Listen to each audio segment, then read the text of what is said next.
They are out the door that you came in, to the left and to the right.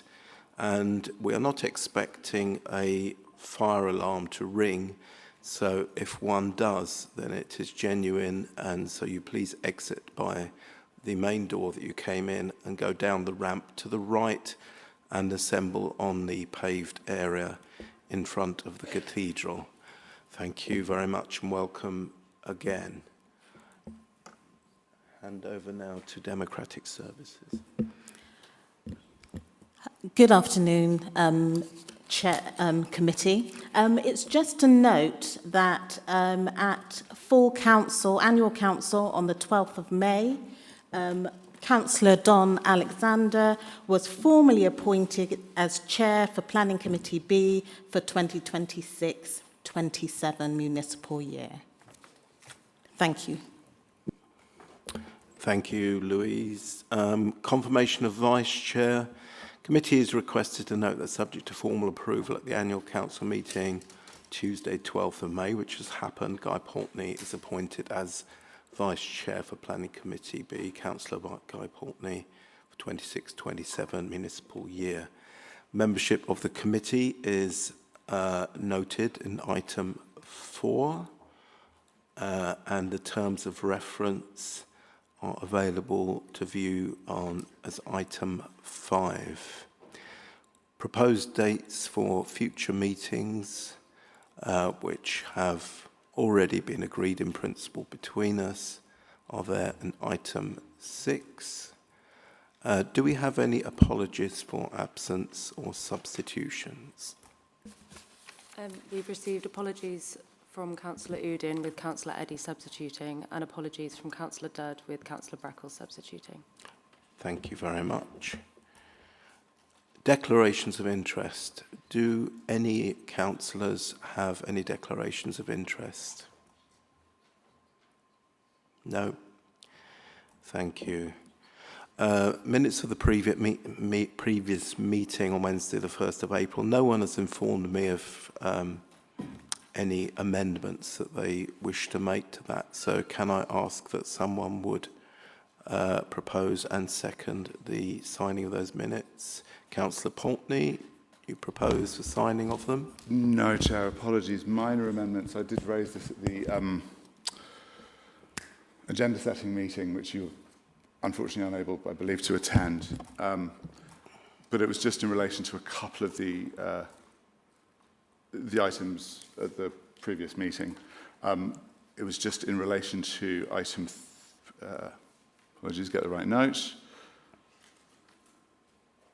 Yeah, it was just, one was just to elucidate something under 5, when the case officer was summarising the report for the benefit of the committee.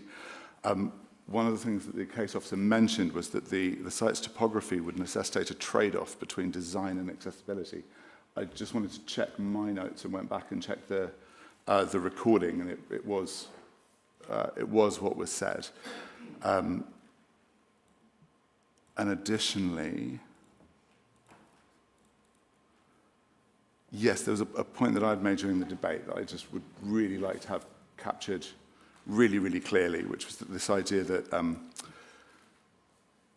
it was basically a concern that proceeding to discharge conditions might risk approving elements of the scheme in isolation that would then constrain the authority's ability to secure full policy compliance across the suite of conditions as a whole.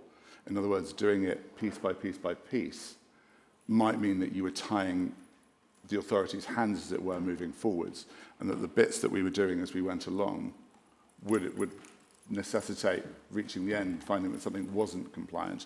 So just, whilst it didn't change the sort of quantum of the decision, as it were, I just wanted to make sure that point was in there, because I think it might be important. I'm happy to circulate that in writing, if that would be helpful. I'd really rather read those before I sign these minutes.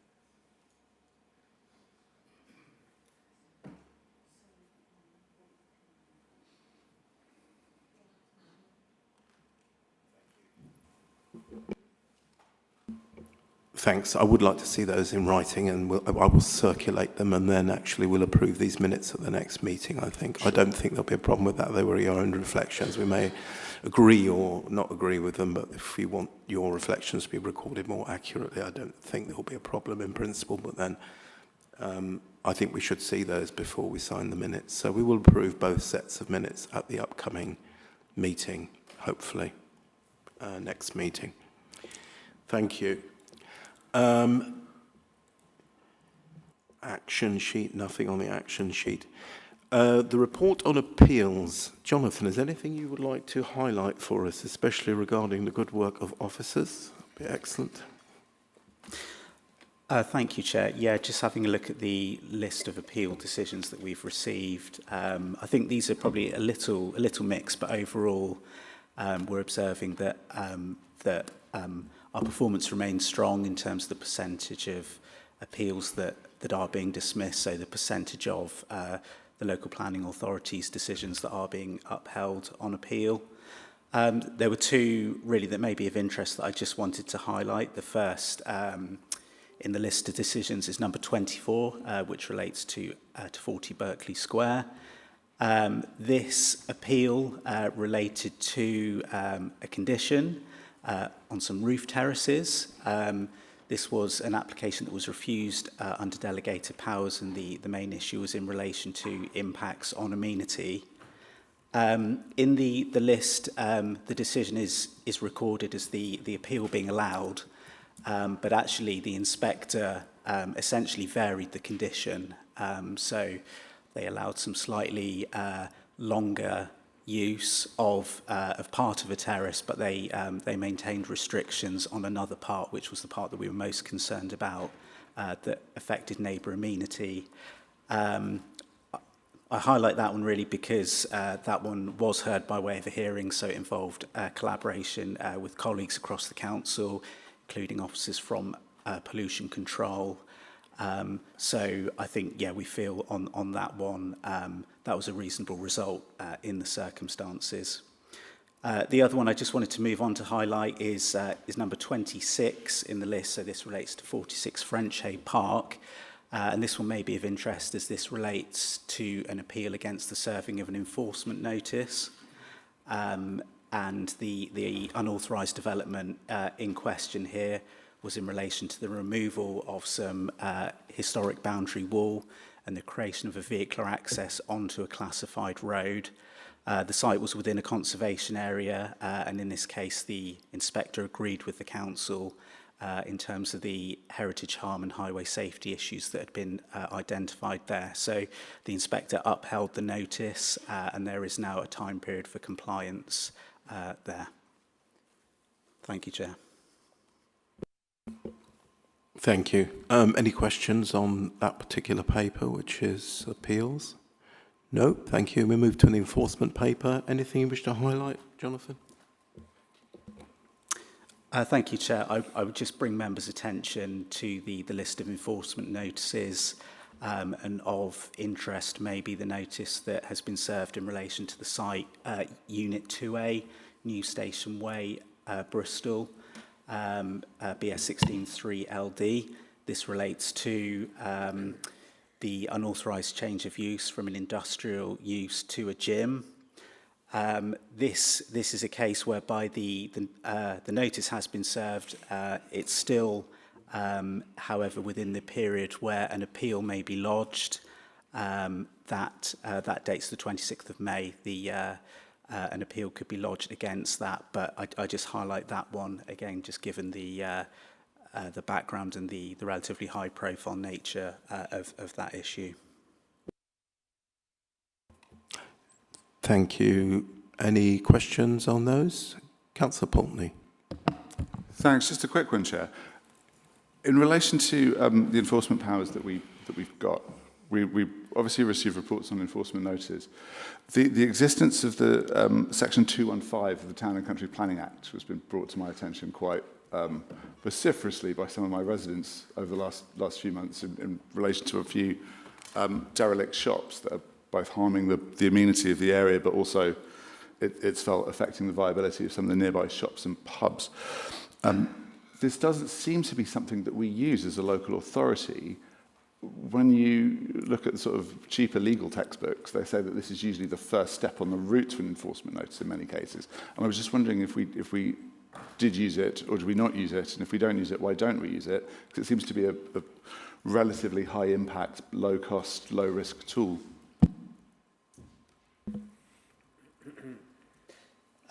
So in terms of the power that's been referred to there, Section 215 notice relates to land that is in an untidy condition and would allow a planning authority to use its powers to basically address any injury to amenity arising from that.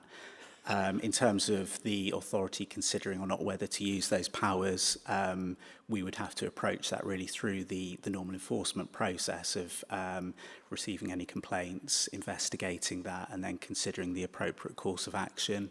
And yeah, it may be necessary for us to seek legal advice as well on that, and just whether the issue is within the scope of that power.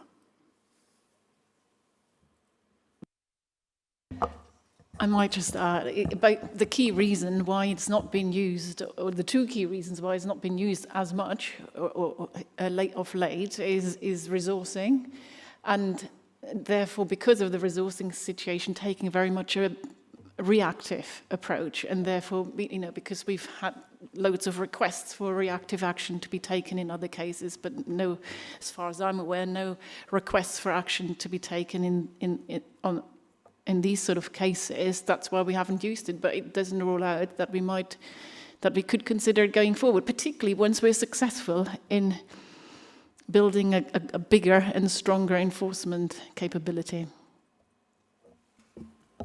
Good to know it's on the table. Thanks. Thank you very much.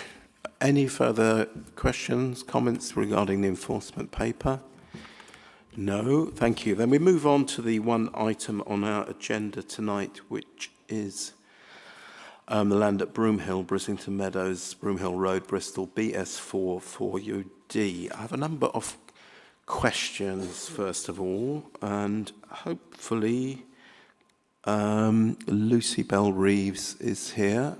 We have a gentleman with the microphone there who'll come round to you, please. And if you have a question, you are allowed 2 supplementaries. Thank you. Thank you.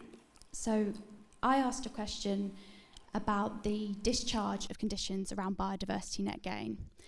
And I would really love it if you could explain in just layperson's terms why the biodiversity net gain strategy is not part of this Reserve Matters application and why it is not being given proper councillor scrutiny.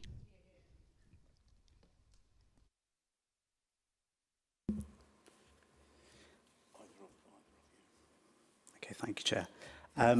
So the condition 25 relates to the submission of a biodiversity net gain strategy. That has been received by the local planning authority. This was a submission that was not referred to committee for consideration. In terms of the outline consent that's been granted, there is no requirement for that to actually form part of the Reserve Matters submission. So it's a separate submission of details. It relates to a technical matter. It's been duly considered with the input of specialist nature conservation officers. The condition is essentially in 2 parts. So the first is in relation to the approval of that strategy, and following the due consideration that I've mentioned, the authority has approved the first part of that condition. Thank you. You have one more supplementary if you would like to use it. I suppose it relates to the point Councillor Poultney made, that where is the transparency for the residents of Brislington about how this plan and strategy will be delivered? Where is the habitat management and monitoring plan? You know, we see hundreds of biodiversity net gain schemes fail. Where is the certainty that this will not happen with Brislington Meadows?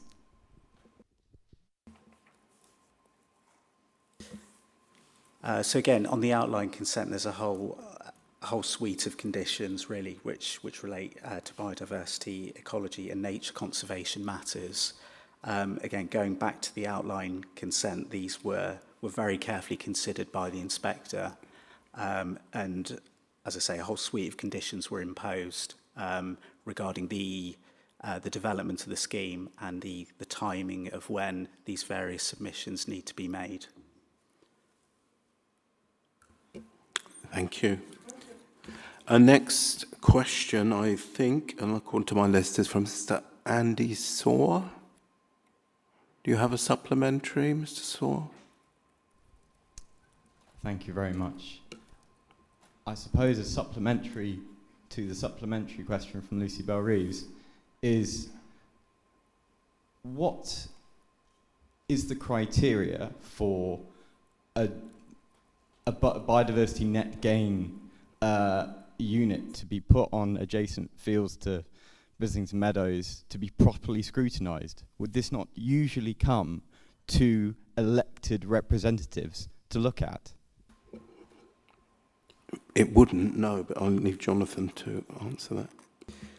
I mean, in essence, these are technical matters, really, and these are normally things that would be dealt with under delegated powers.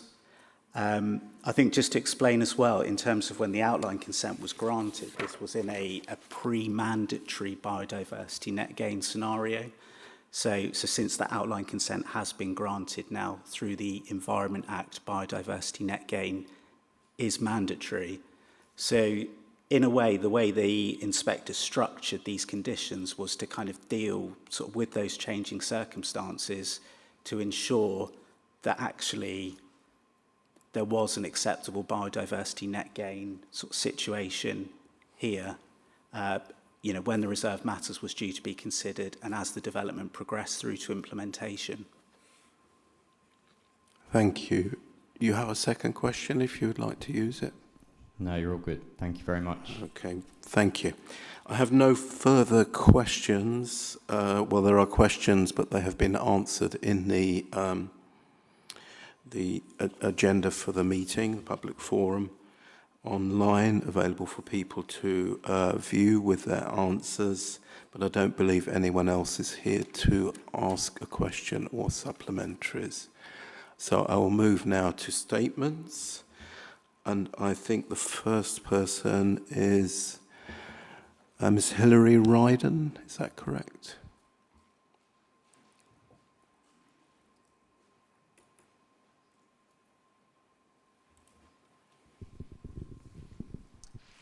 Thank you. Councillors should be able to scrutinise and approve the biodiversity net gain strategy and confirm the neighbouring fields proposed for the offsetting are suitable. It is undemocratic to deny them this right. The Council's own golden motion for site accessibility is being ignored. The unadopted roads being too steep. How will this be managed and at what cost to residents? There is massive opposition to the destruction of this SNCI.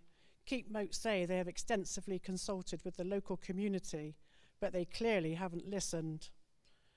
Bristol needs the right homes in the right places. This development delivers neither. The gradient is too steep. The site layout shows too many homes in the mass and density of the site. The current economic climate shows a slowdown in house building and increase in cost. This is the wrong time and the wrong place.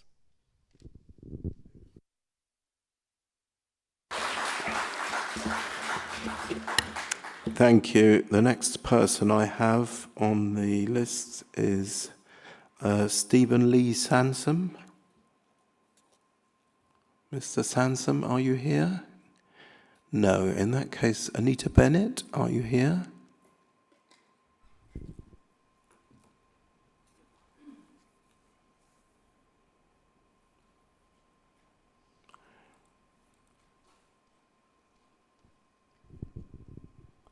I just wonder how many of the committee members have read that piece by Joe Banks about who the planning officers are actually working for.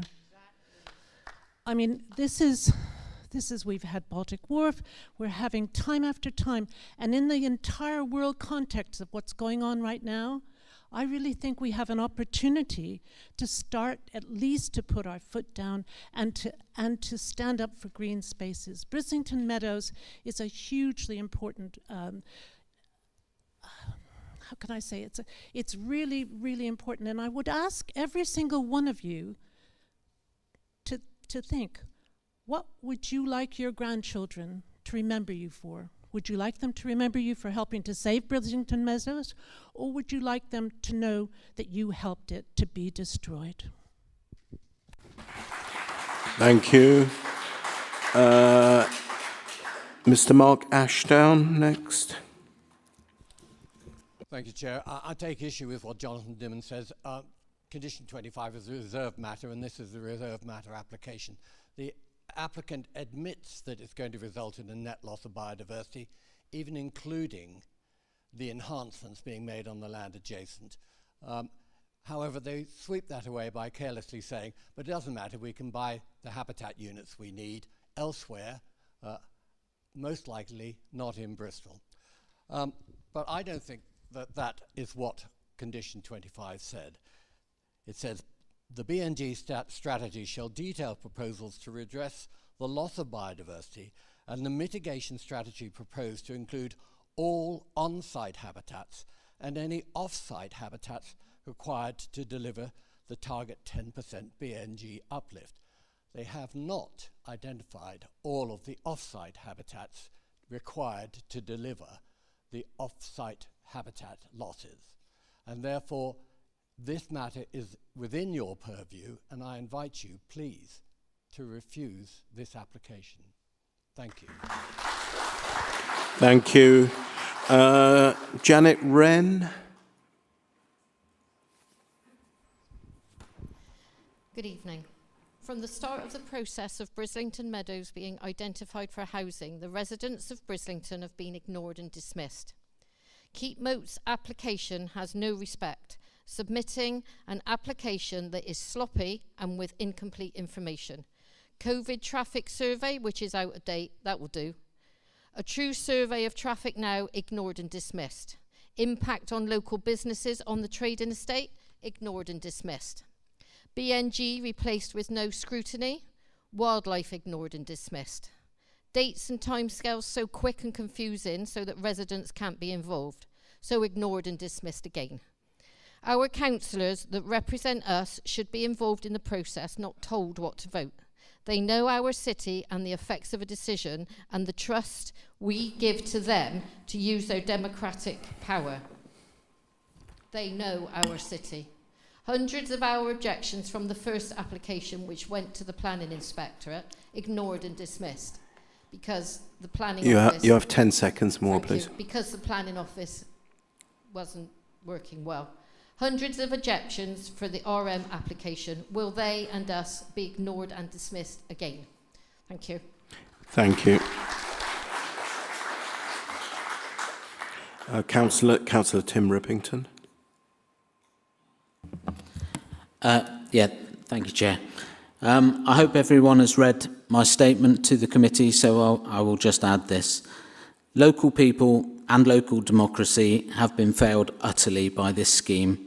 Over 400 people objected to the local plan consultation. The next highest number for any scheme in that consultation was 25, yet still it was put into the plan in 2012. All 4 political parties on the council have come out against destroying the meadows, and an elected mayor has said it shouldn't happen, yet still it goes ahead. The council failed to assess the outlined proposals in a timely manner, and this meant that no democratic oversight of this scheme was possible in planning committee. One national officer ruled that housing was more important than the biodiversity of the meadows. And now the BNG plans, which are central to the whole scheme, have been accepted by the council with no scrutiny from elected members.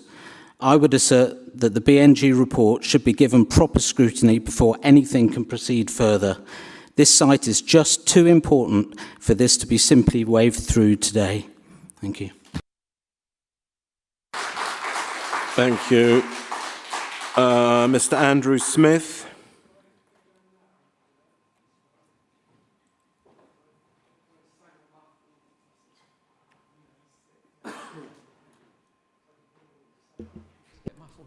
Okay, thank you.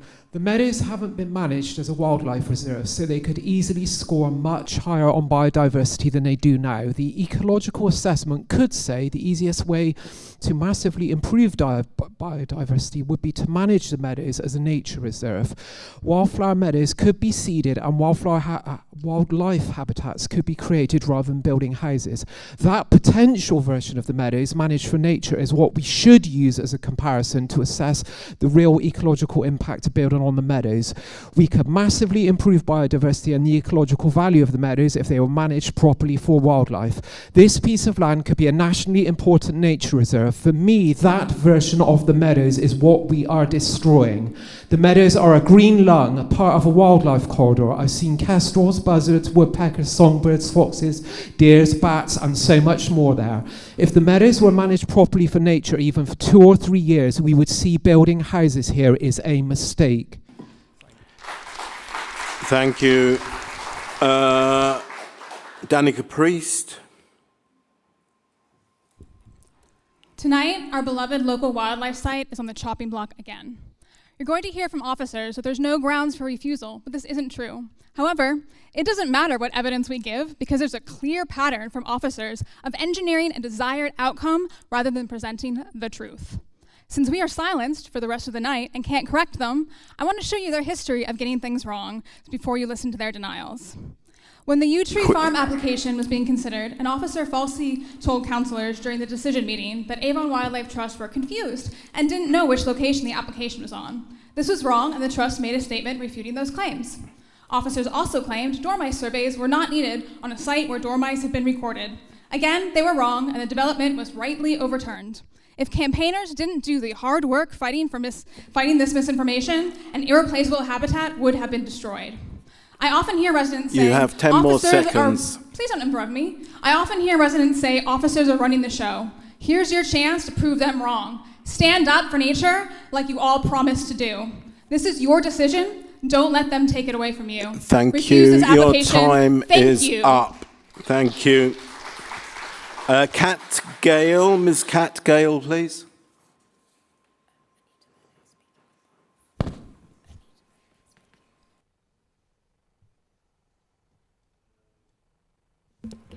Ms. Bennett, are you speaking on her behalf? I'm just looking for the... Okay, I will allow that. Thank you. She has to work tonight, so she's not able to be here today. Thank you, I'll allow that. Thank you, committee members who've recently been up to experience the beauty of our fields. Before anyone calls me a NIMBY, I am okay with these high-rise blocks soon to be built in my view. It's a brownfield site and we need houses. Unlike any decision to build on the meadows, we city dwellers who don't have the pleasure of our own gardens rely desperately on the dwindling patches of local natural landscape for refuge and exercise. Building here would be catastrophic for both wildlife and people. In the spring and summer, these precious grandlands are a thriving hub for hundreds of species of trees, plants, pollinators, birds, and mammals. Once it is gone, it will never come back. We face an historic challenge to protect the precious green spaces. When houses are built, animals are often displaced or killed. So just listening to planners' support for such practices sickens me. To everyone voting, please think about the impact your decision will have on the mental health of local people. I appeal to your sense of responsibility, to the wildlife that is at the mercy of your decision today, and to the thousands of people who wish to continue to enjoy and preserve it. Thank you. Ms. Lucy Bell-Reeves, please. Thanks, Chair. So, I'm Lucy. I love the meadows, like everybody else here. And I'm not going to read my statement, not because I don't think it's important, but because actually I just want to support what everybody else here has said. At the heart of this is we are trying our best to be part of a democratic process. The Outline Planning Commission, which everybody refers back to, wasn't given democratic oversight. It slipped through. We must make sure that that doesn't happen again. We are being dismissed because we are not experts, because these are technical matters. But these technical matters will shape this community for generations to come. And you have a responsibility to give this biodiversity net gain the scrutiny, to give this reserve matters scrutiny, and not simply wave this development through without thinking about the future impact. Please. Thank you. Deborah Hurst.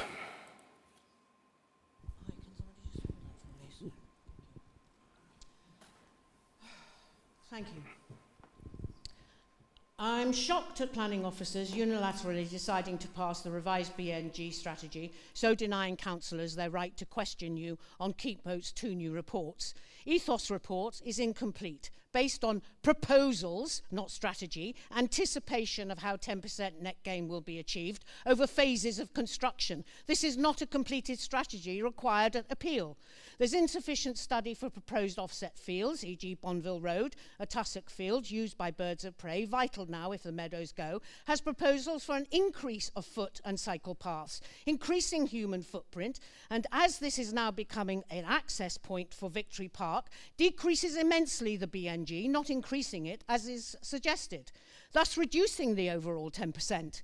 Abandonment of your golden rule, regradients, means 6 of the 11 roads will be maintained by residents, not highways, and shows your lack of care for vulnerable residents, the elderly and young children. And your solution? Rest points. Flooding has not been dealt with adequately. You have 10 seconds more. more. All these are appalling abdications of your role as planning officers, so I request that you reject reserved matters. Thank you. Councillor Katja-Honchen. Thank you, Chair and fellow councillors. Here we are again, 6 weeks later. You have read and heard previous statements, over 400 objections and counting, opposed by parties of all colours.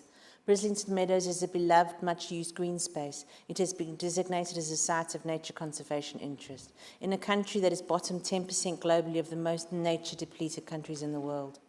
And yet, this is a reserved matters application. This is where you get to decide if Keepmoat, the developer, has met its obligations put forward by the inspectorate so that they can continue their development.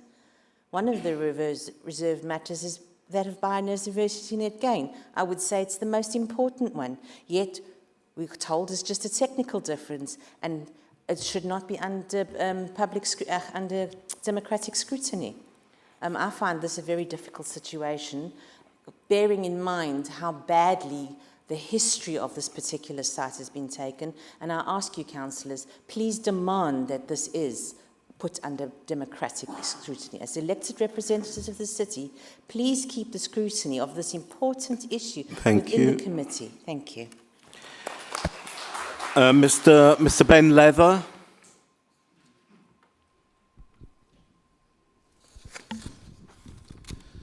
At the previous meeting, members were clear that they wanted further reassurance on some important issues before reaching a final decision to approve the new family homes and affordable housing that Bristol so urgently needs.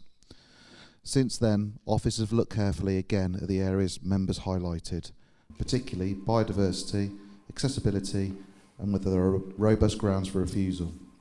Their recommendation remains that the reserve matters details before you should be approved. Officers confirm there are no highway safety objections, no ecology objections, and that the biodiversity net gain requirement is secured through the proper process via condition. They also confirm that flood risk and drainage remain acceptable within the approved outline framework. So, the question before members this evening remains whether the new homes Bristol so desperately needs is acceptable within that framework. We believe the additional work carried out since April helps members in making that positive judgment, and you endorse your officer's recommendation for approval. Thank you. Ms. Katie Peters. Good evening, members. Councillors focused last time on biodiversity, trees, and whether net gain would genuinely be delivered. The position is that 10% biodiversity net gain requirement was secured at outline stage, and officers confirm the necessary uplift is being secured through the correct condition process.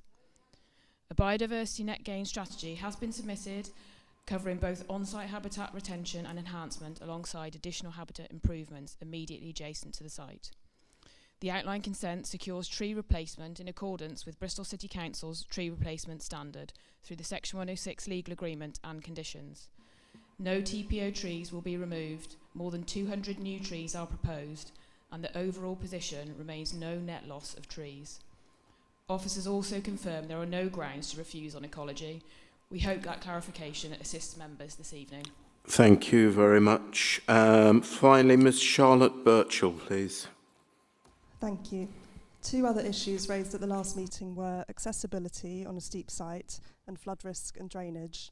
On accessibility and gradients, officers have reviewed the matter in detail and continue to advise that the proposal strikes a suitable balance between accessibility, design and building standards. No routes are steeper than 1 in 20. Transport officers raise no highway safety concerns, and officers advise that refusal on gradient or accessibility grounds should not be pursued. The Council will also adopt the principal spine roads and footpaths. On drainage, officers have confirmed that flood risk was addressed through the outline framework and that the submitted information remains acceptable. We hope that this additional officer work helps members feel more assured on the points that concerned them last time. The test for reserve matters is, does it accord with the approved parameter plans and design code? Your professional officers have confirmed that this test is met. Thank you. Thank you very much. I don't believe there are any more statements unless... No?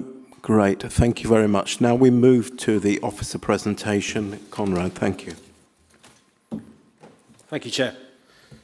So application is the site at Brislington Meadows, and the application is the reserve matters for layout, appearance, scale and landscaping pursuant to the outline permission for 260 dwellings. Just to recap on the reasons for committee deferral, the application was previously considered at Committee B on the 1st of April. Members decided to defer the decision on the following grounds. Further clarity and assurance regarding the resolution of biodiversity matters, including the discharge of the relevant outline condition. Point 2 was further consideration of accessibility and inclusive design matters having regard to the site's topography. I think the... here we go.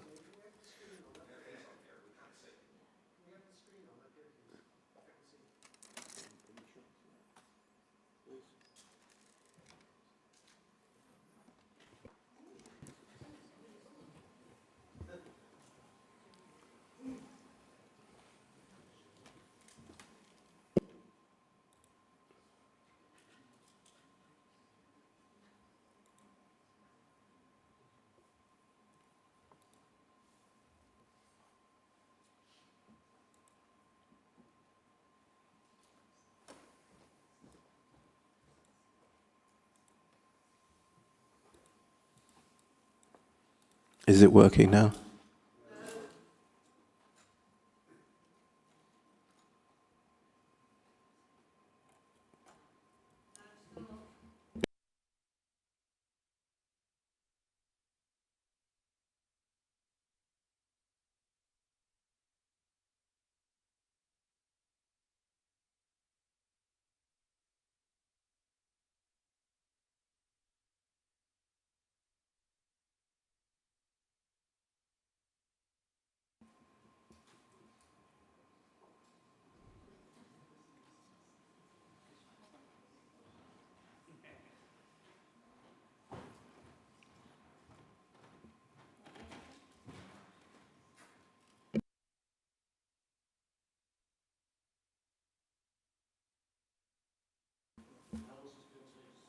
We have, I don't know, Fabian. We've done our best, I think. Okay. We'll try with one more thing, a lead. All the papers are available online.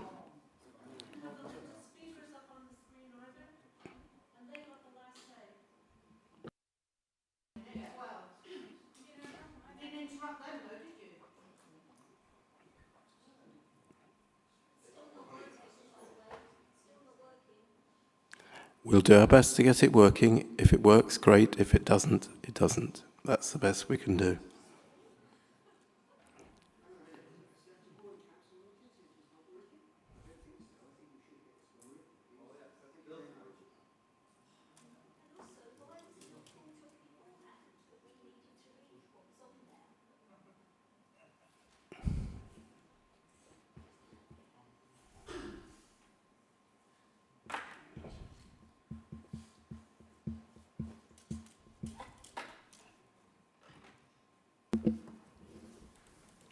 Chair, please bear with us. It was working earlier today, so we're going to try changing a lead, and hopefully that will address the issue. Thank you. We'll continue with the But we'll see. We'll continue with the presentation. Conrad, sorry about that. Excuse me, we will continue. Thank you. Conrad will do the presentation, and I'm afraid you're going to have to be silent. Thank you. Conrad.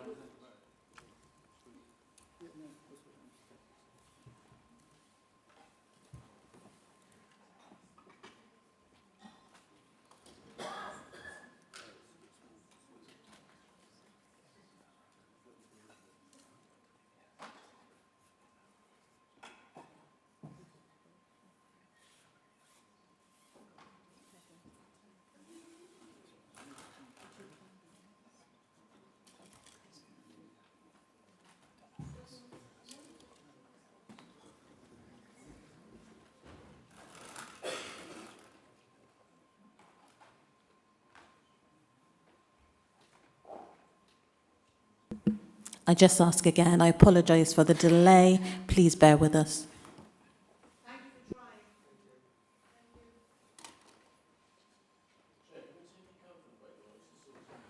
No, I'm afraid not. I would second that request so we can all grab a drink of water.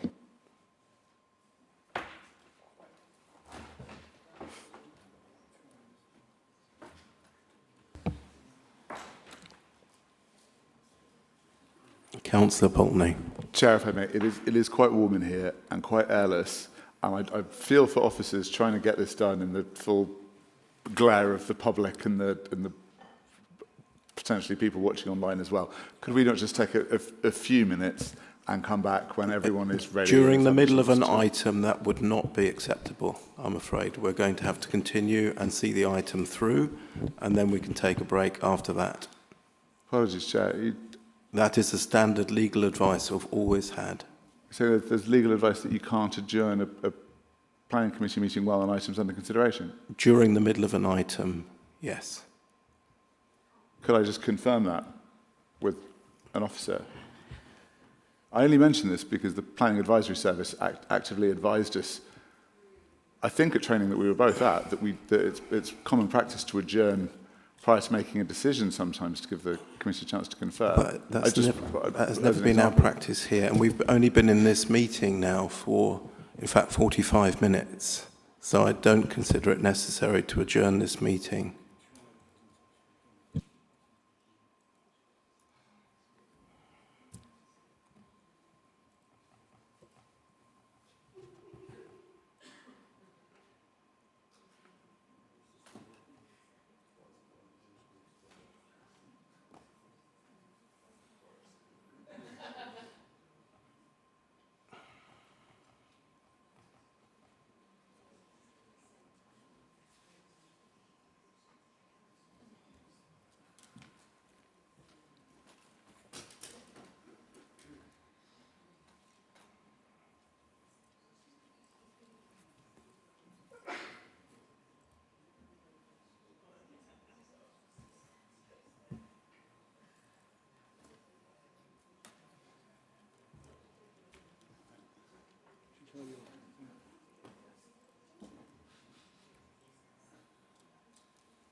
Victory. Thank you, Conrad.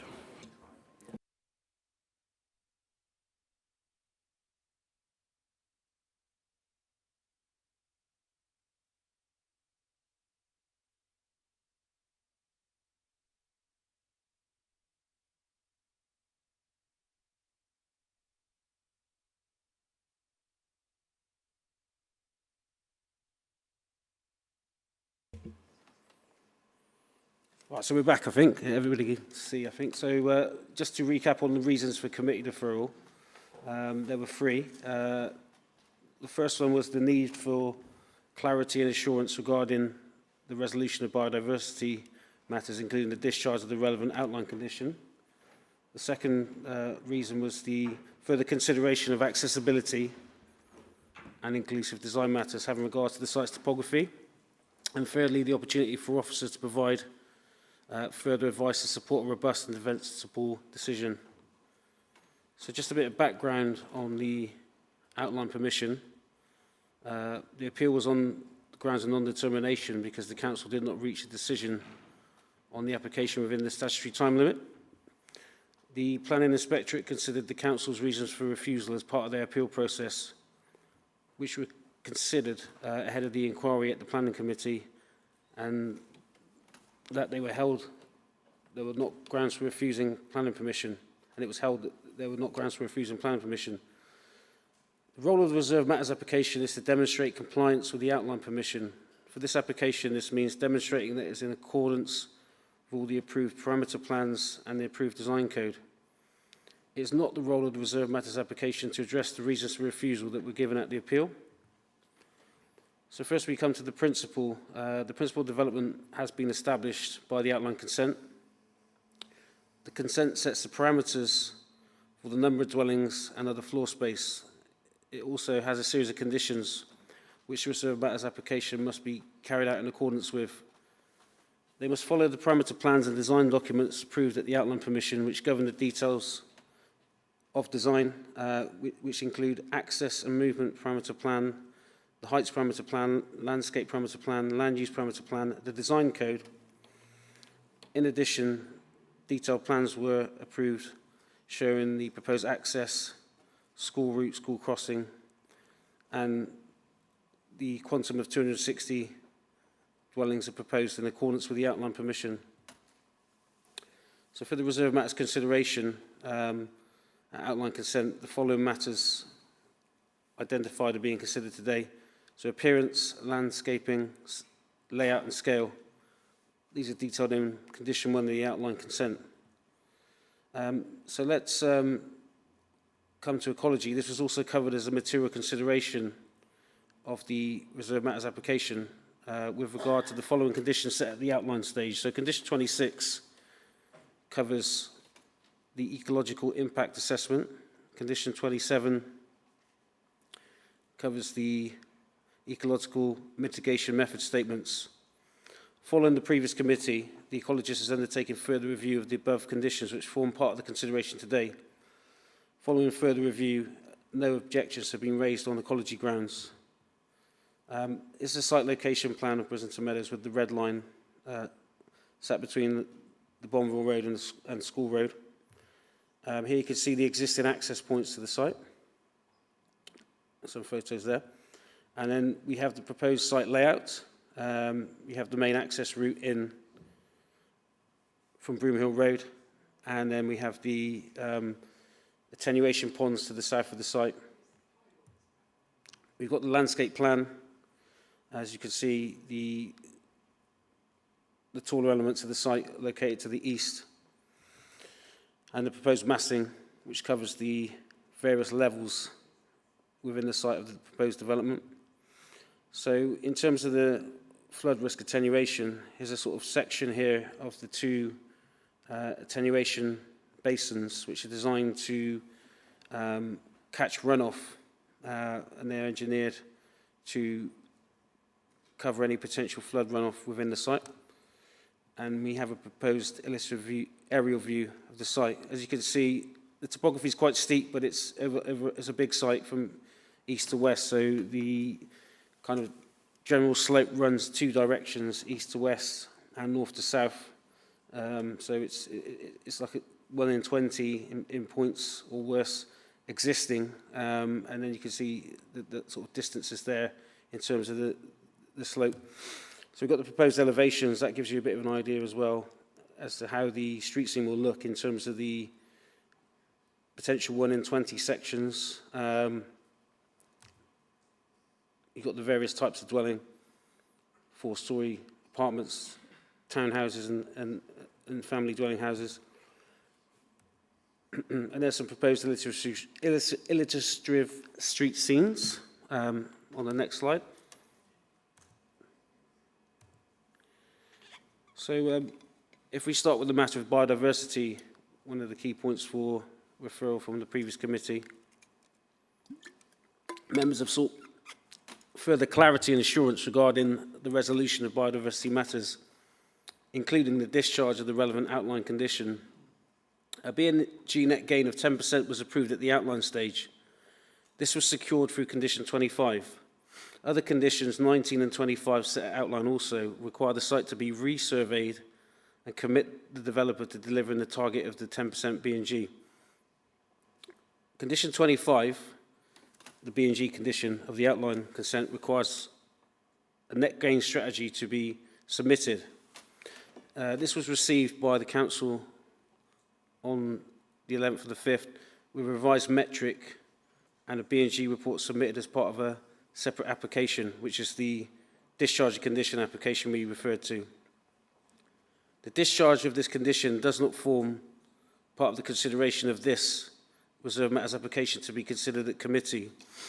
Legal advice has been sought on this position with regard to the position of the RM application and the sequencing of the discharge.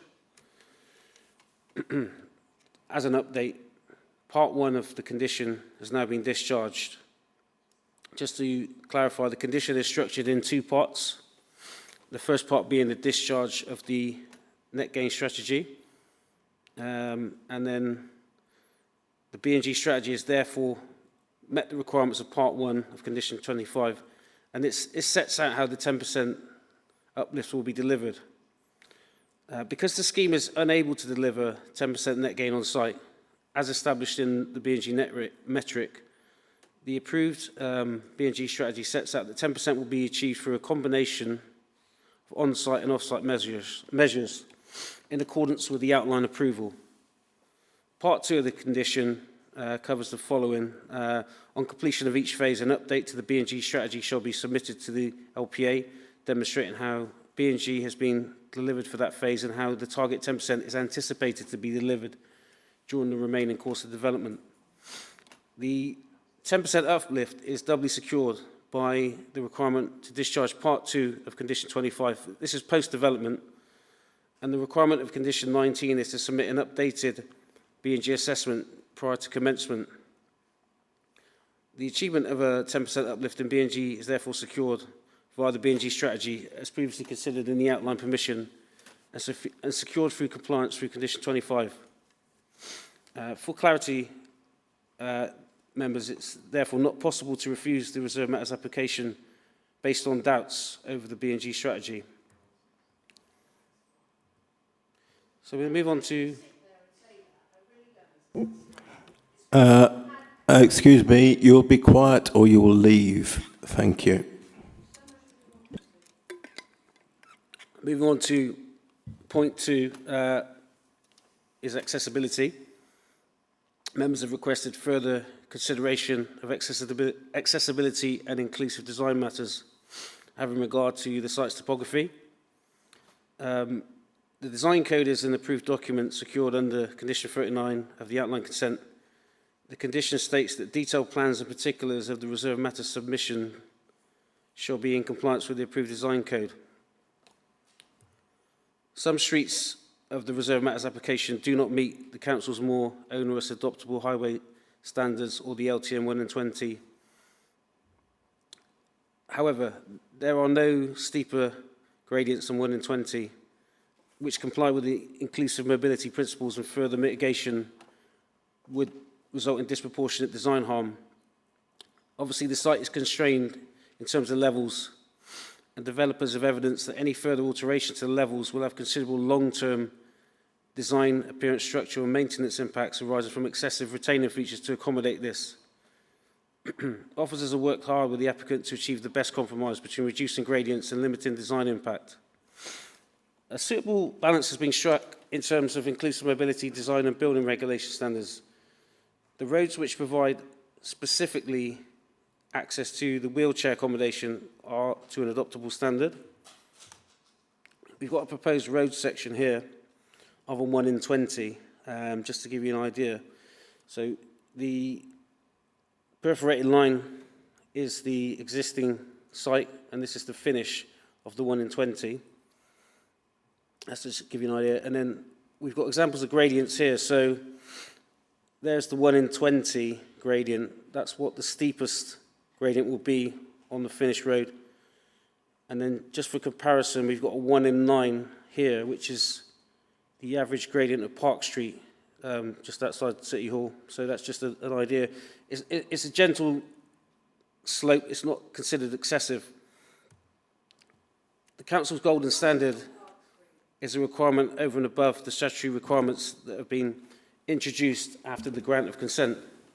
Insisting on this, particularly in light of detrimental consequences indicated above, would not likely be upheld by an independent decision maker. Having regard to the Equality Act 2010, the Public Sector Duty Equality Duty, National Planning Policy and Guidance, including the NPPF and Inclusive Mobility, the approved design code and the site's topographical constraints, officers' professional view is that the proposed street gradients deliver a reasonable and proportionate level of accessibility for planning purposes. Highways have raised no objections with regard to accessibility or highway safety. Accordingly, officers do not recommend refusal of the application on accessibility or gradient grounds. Members have asked to provide reasons for refusal, requesting officers to provide further support to a robust and defensible decision. The committee minutes identify objections to the scheme related to B&G and accessibility. Given the topography of the site, the report addresses these issues above, which we just covered. Whilst other issues were discussed at the meeting, it's for members to outline reasons for refusal that they wish officers to provide advice on. For clarity, officers do not consider there to be defensible objections on other matters.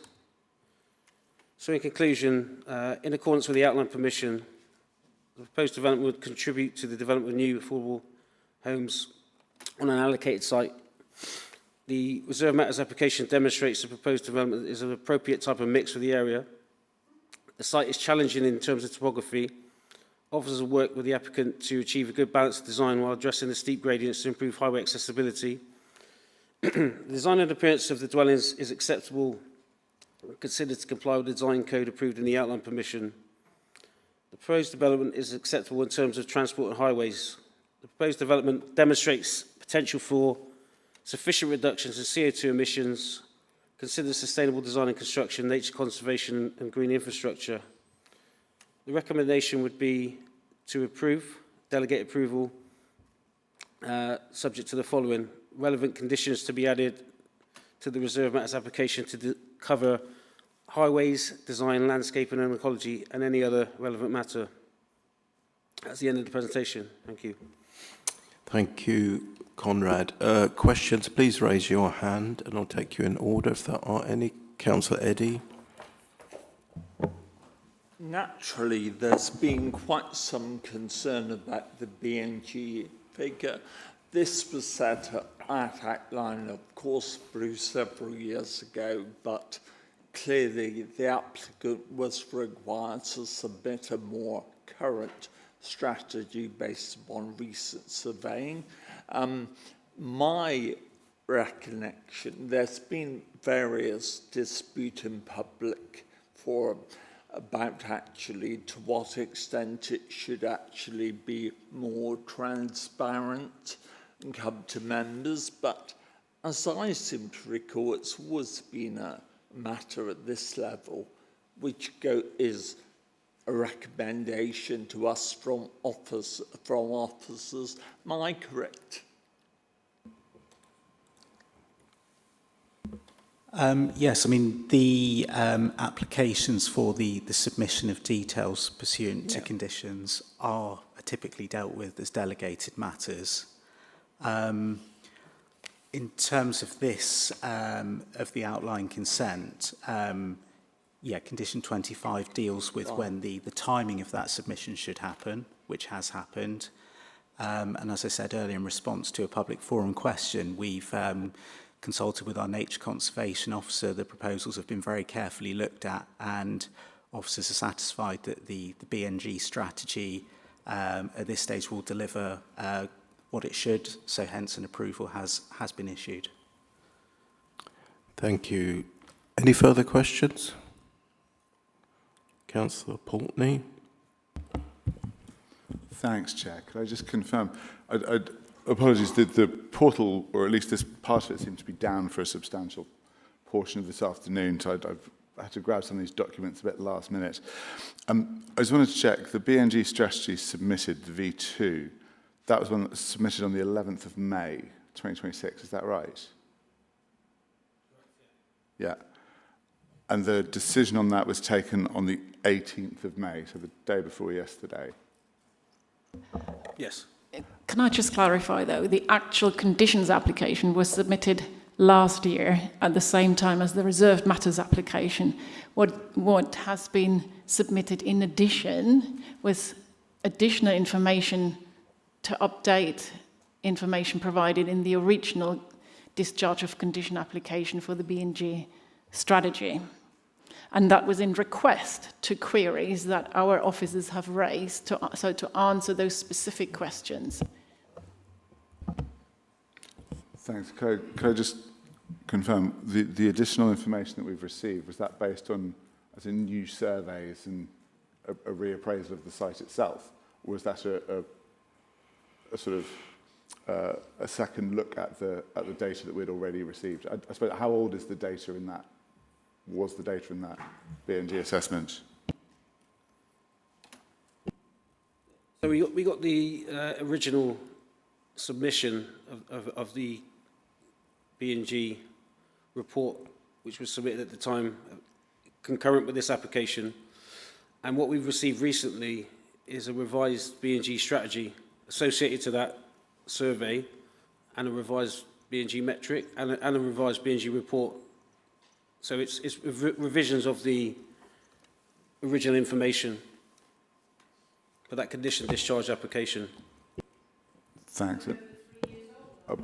Apologies, Chair, if I may, though, and I would just stress, obviously this was new information. This decision was made less than, 48 hours ago.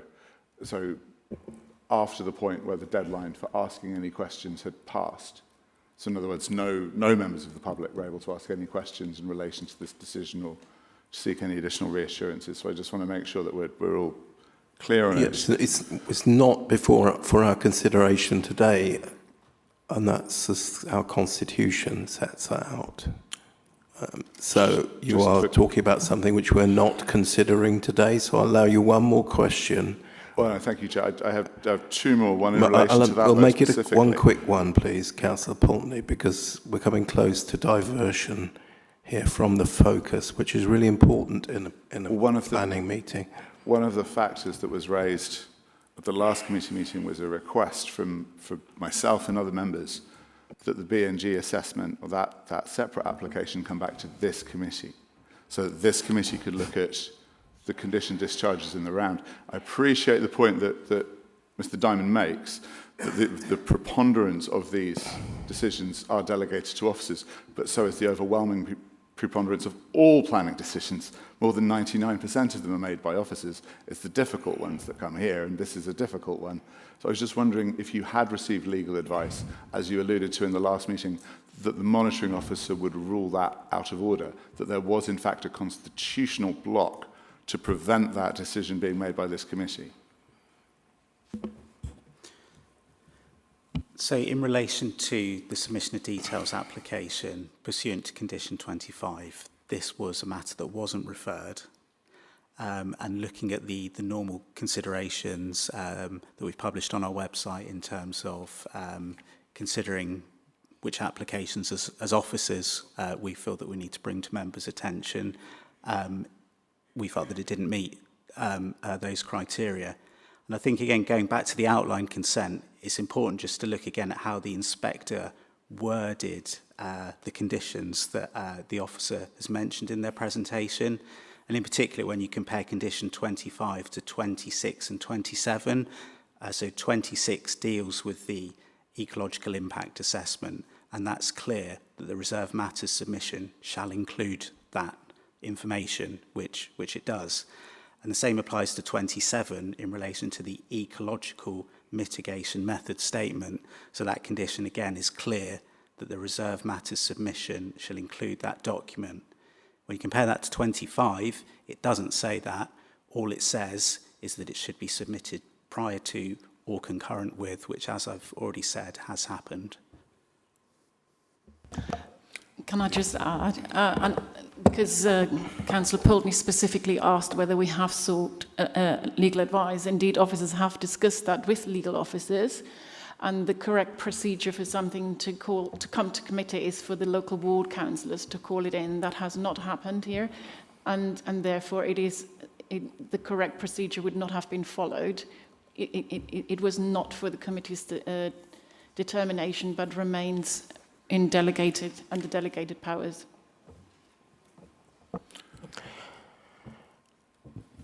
Thank you. Councillor Gemfrey. Thank you.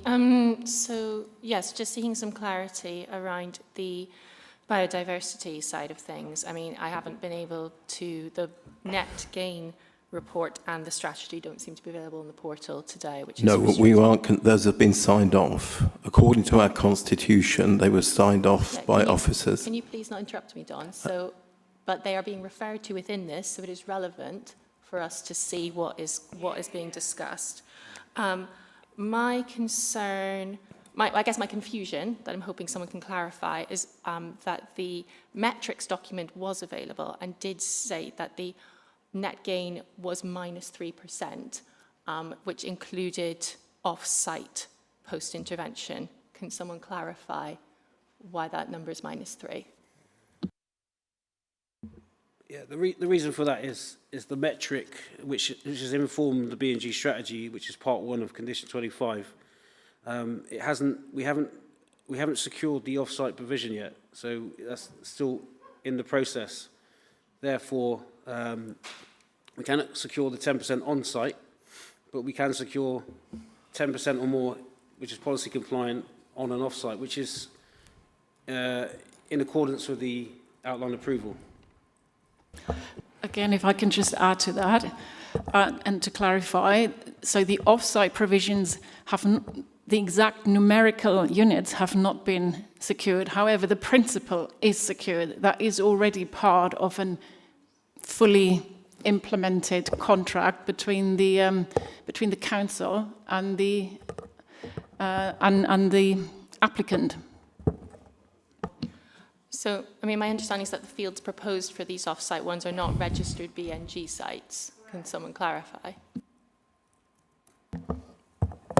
But it is part of the intended process that registration only happens at a later point in time, which is why the inspector has structured the outline consent the way they have structured it, so that at this point we can only discharge part 1, because it's in the nature of how the whole process works that we cannot know at this point, or the numbers.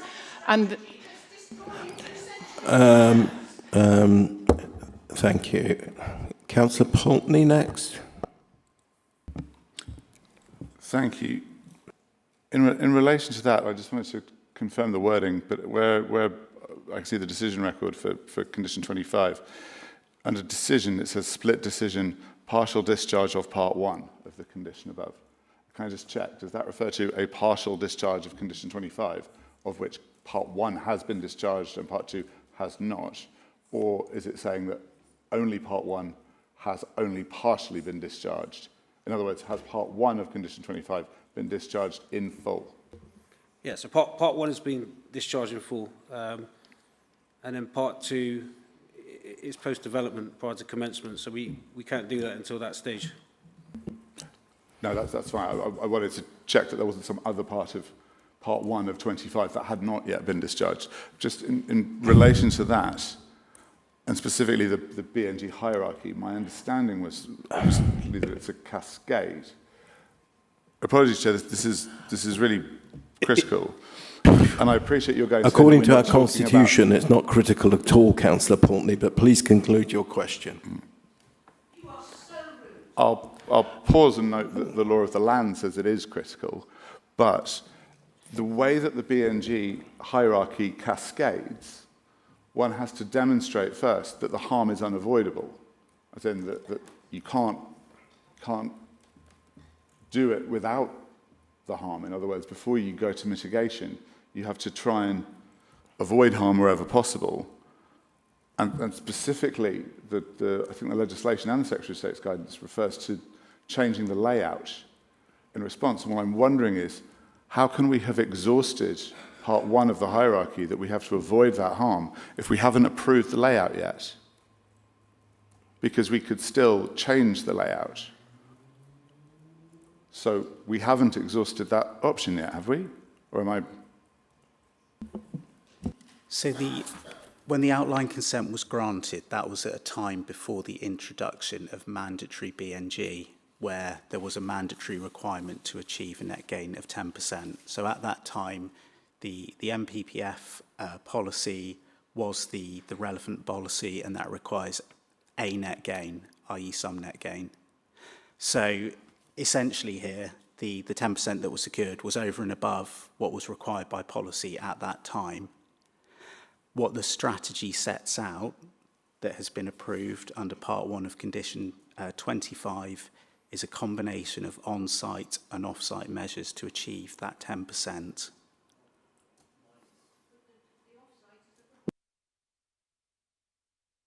So if that's the case, what were the rules when the outline was granted in relation to off-site mitigation?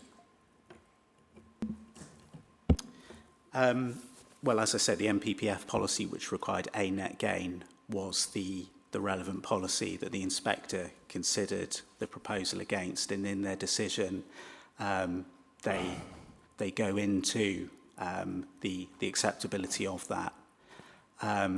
Like I said, though, in terms of what was being proposed at that stage, it was over and above the policy requirement.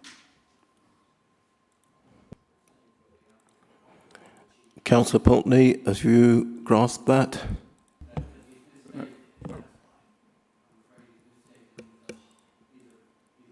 No. Any further questions? Councillor Gemfrey, want to be quick, please?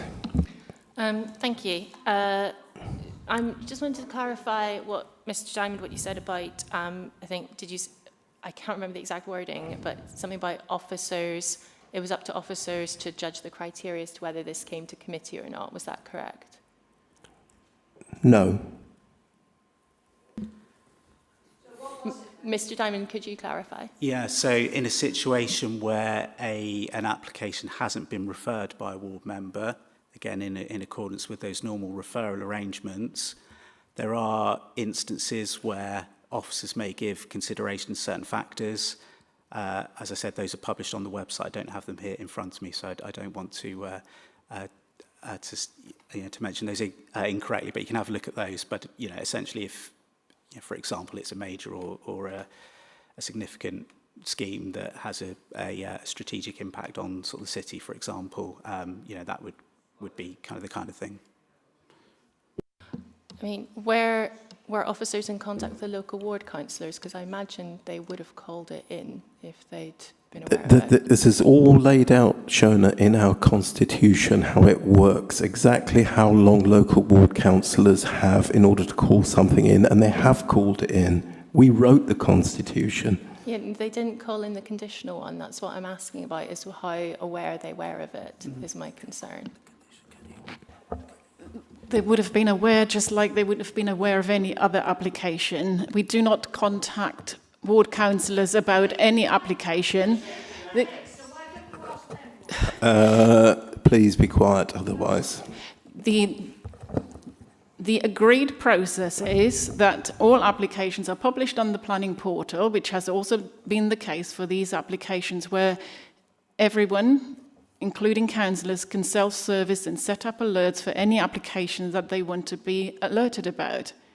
And that is the process, how everybody finds out about applications.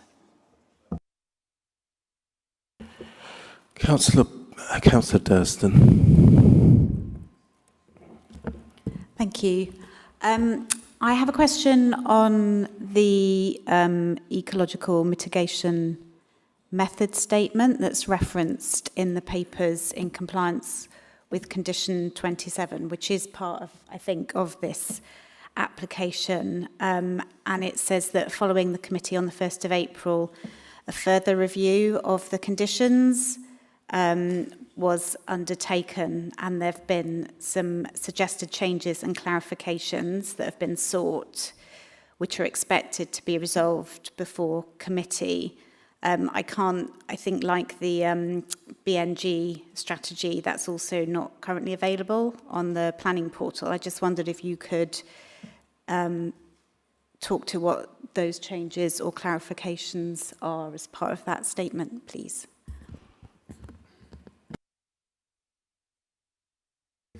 Yeah, so they were previously reviewed before committee, but we took them back to the ecologists for further review, as ecology was raised as a potential matter.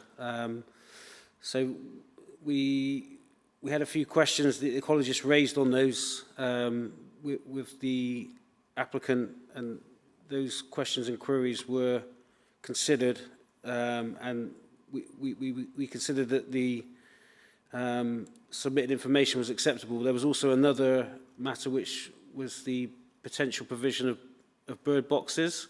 It was raised in one of the consultations that we received from the public.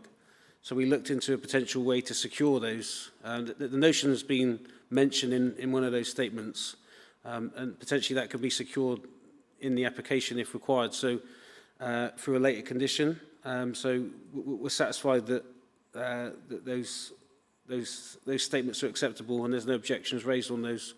I don't know if the ecologist has any further points to raise on that question.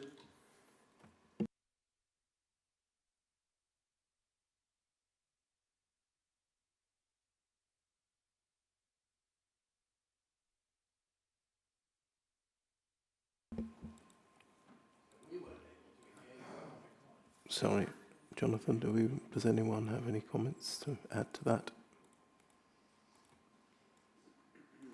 No?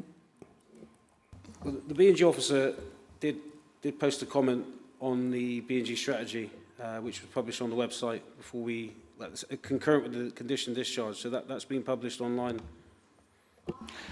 Okay, thank you. Councillor Poultney?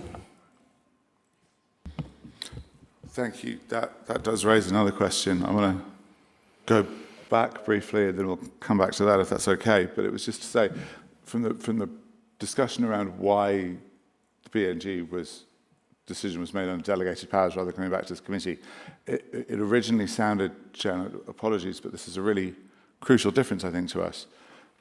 Originally, that we were unable to bring this to this committee. That was certainly the impression I feel that you gave at the last committee meeting, was that it was not constitutionally possible. Now we seem to be saying that it was constitutionally possible. It was a choice not to. No, it's not constitutionally possible. We have a constitution which says what can come to this committee and what cannot. These reserved matters do not include BNG. We established that last time. Some documents have been added for your benefit. If I may add, the call-in period had long passed, even at the last committee, so hence the statement was correct. There was no way of that to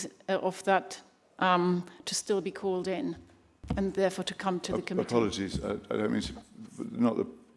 I don't think anyone disputes that it wasn't called in. This committee frequently hears applications that haven't been called in because they're controversial or they're significant. This strikes me as being not only a significant one, but one where the committee, in giving its reasons for, let's say, not granting, the reasons for deferral specifically stated that they wanted it to come back to this committee. And I'm just wondering why in that context, for clarity, if the answer is we heard what the committee said, but we decided the other thing, we decided the committee was wrong and that we would take the decision as officers, that's an answer to that question, but I want to know if that is the answer to that question, that officers decided it was not sufficiently controversial to come to this committee, or for any other reason decided to make the decision 2 days before this committee meeting. Well, if it was a major application, it would come to our agenda setting meeting at which you are present, and we would decide whether it came to committee. Between that time, officers do not decide what does and doesn't come to committee. That's not in our constitution, and we wrote the constitution. They're bound by it. Apologies, Chair.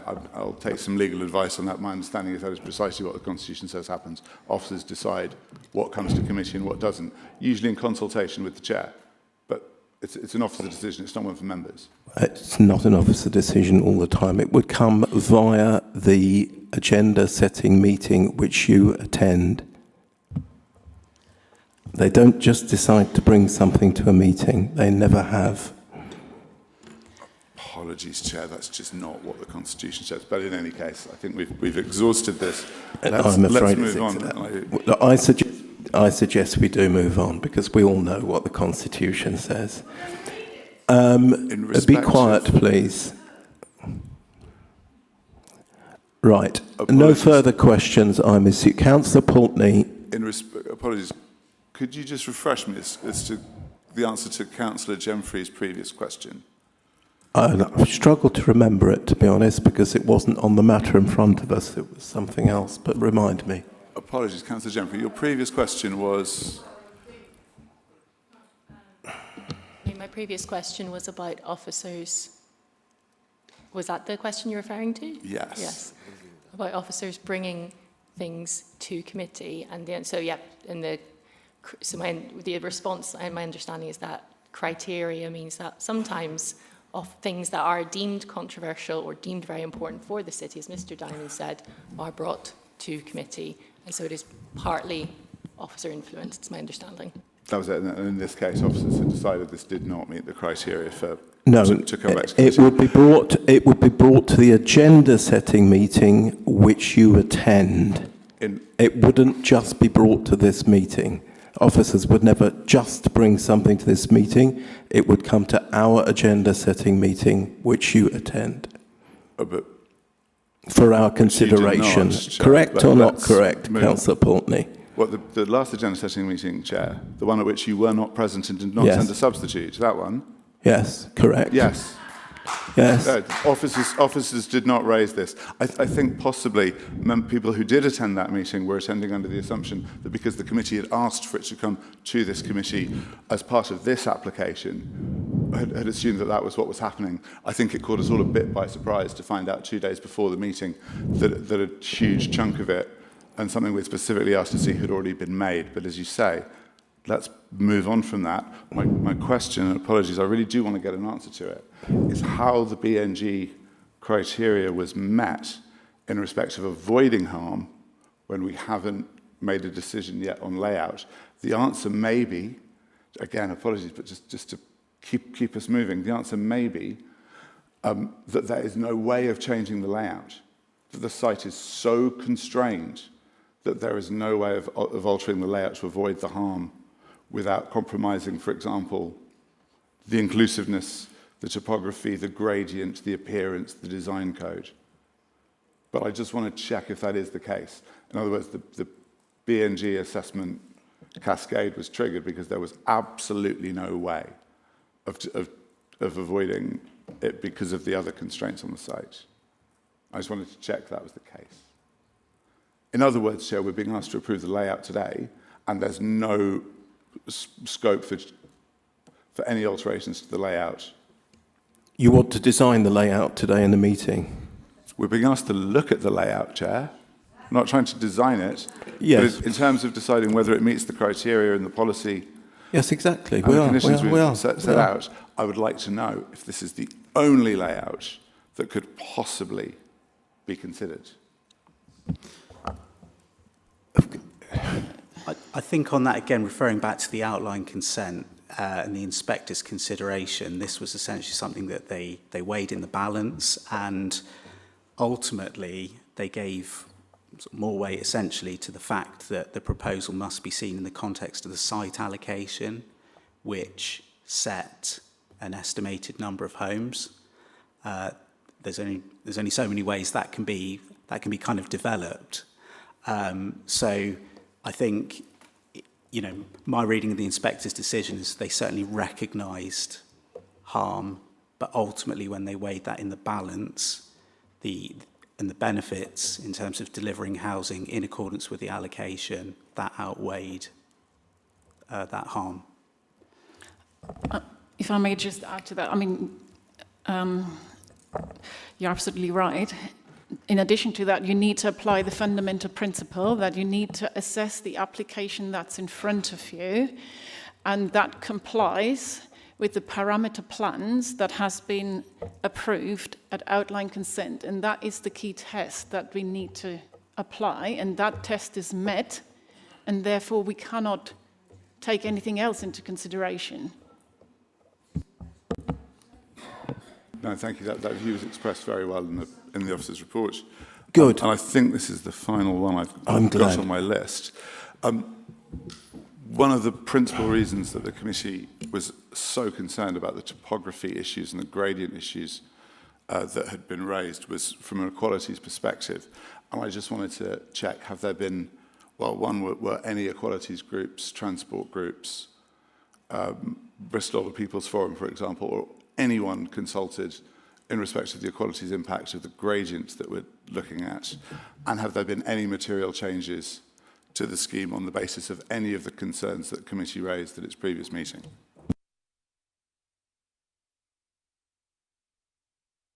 I can confirm that no external groups were consulted on it further following the previous committee. Obviously, we consulted on the application to everybody. However, we considered this carefully, and we felt that there was the best compromise between accessibility and design. Obviously, if we were to reduce the gradient, it would result in alterations to the design that would be considered potentially unacceptable. So we felt this was the best balance. I can pass you over to Highways, who can give you a bit more background on the sort of policies that were considered in the Equalities Act when we sort of reviewed the impact potentially on accessibility and highway safety. Thanks. Yes, so we're bound by guidance that we have national guidance, we have local guidance. Most of the guidance actually does specify that in certain circumstances, gradients are going to be, you're not going to be able to achieve the best gradients on site, and you have to consider all the other surrounding issues. On this site, we've covered it before, but none of the gradients are steeper than the 1 in 20 that's required of most national and local guidance. The council's adoptable standards are more stringent. It's partly in line with the local transport note pertaining really to cycling. It doesn't give the landing levels on many of those, but the rest of the, at the appropriate places. The main access into the site is to an adoptable standard, and we'll be seeking to adopt that main road into the site is some of the cul-de-sacs off the side of the site. So we've taken into consideration LTN 120, which is the local transport note, which broadly covers cycling, inclusive easy for me to say, inclusive mobility, the previous agreed by the inspector design code, and building regs, which classifies up to 1 in 20 as being gently sloping, and that's what wheelchair accessible flats are required to go no further than gently sloping. So it is actually regarded under building regulations as being inclusive. So, Councillor Calcioni, do you want something? Yes, thank you, Chair. I just wanted to confirm, I'm almost shocked actually to hear this, but Mr. Simon, did you just say that the officers decided that BNG was okay because net gains to housing rather than biodiversity was what was pushing it over the edge? I was just attempting really to provide a high-level summary really of the inspector's decision. I mean, it runs to sort of 40-plus pages, but on that issue in terms of the overall planning balance, my reading is that ultimately the inspector gave more weight to the fact that this site is allocated in our local plan for residential development, and that essentially was the overriding consideration in the appeal being allowed. Thank you. Councillor Breckles, last question, and then we move to discussion, please. Fair enough. Just a couple of points. I just think we need to just explain the situation, make sure everyone's clear on the situation. So this site has been allocated for housing since 2012. That was, I think, under the regime of the first directly elected mayor, George Ferguson. That is, and following the decision by the planning inspectorate to grant outline planning permission, we therefore are unable to stop a housing scheme going onto this site. Is that correct? Well, legally, it is a correct statement, yes. Yes. We move now to discussion. Who would like to open the discussion, please? Councillor Poultney. Thank you, Chair. Sorry, I think some of us had some more questions, but we are where we are. We'll just have to make our decisions as we listen to each other's contributions. This committee met last time to look at reserve matters, and Councillor Breckles, I think this question is a good one. And the answer is true. No, we can't undo the outline planning permission that's been granted. All we can do is decide whether the conditions are compliant with our policy in the way that they deliver that outline planning. Now, the concern I raised last time, and apologies, it might seem to some like some members of the committee are focusing in on each individual component in a very sort of detail-y way. The problem, I think, with this scheme and with this site in general is that its topography, its location, what it is to the people that surround it and its value as a nature site, make this a phenomenally difficult site to develop. And the problem was, well, the problem was it should never have been solved in the first place. The second problem is that it should have been bought back. So I think Councillor Reddy said last time that the council should simply have purchased it once we realised how difficult of a site it was going to be and how unfair it was that we'd sold it in the way that we did. But we are where we are. But it was taken out of the site allocations document for a reason. It was taken out of the site allocations document because you couldn't develop the number of houses that were in there without sacrificing a load of policy, without unacceptably breaching a load of different policies. The problem that we now have is that an inspector took issue with the fact that Bristol City Council had delayed and failed to make a decision on the application for the site and said, look, in principle, it's in your site allocations document, you have to allow housing on this site, but how is to be dealt with by condition. And that's the position that we find ourselves in. And my position at the previous committee was, and I think shared by others, a concern that you couldn't fix the flooding problem without the attenuation ponds, which would create a knock-on impact on design, which then created a huge problem because of the topography of the site and the gradients, which created an inclusion issue, and so on in circles we go before people would acknowledge the site is simply too difficult.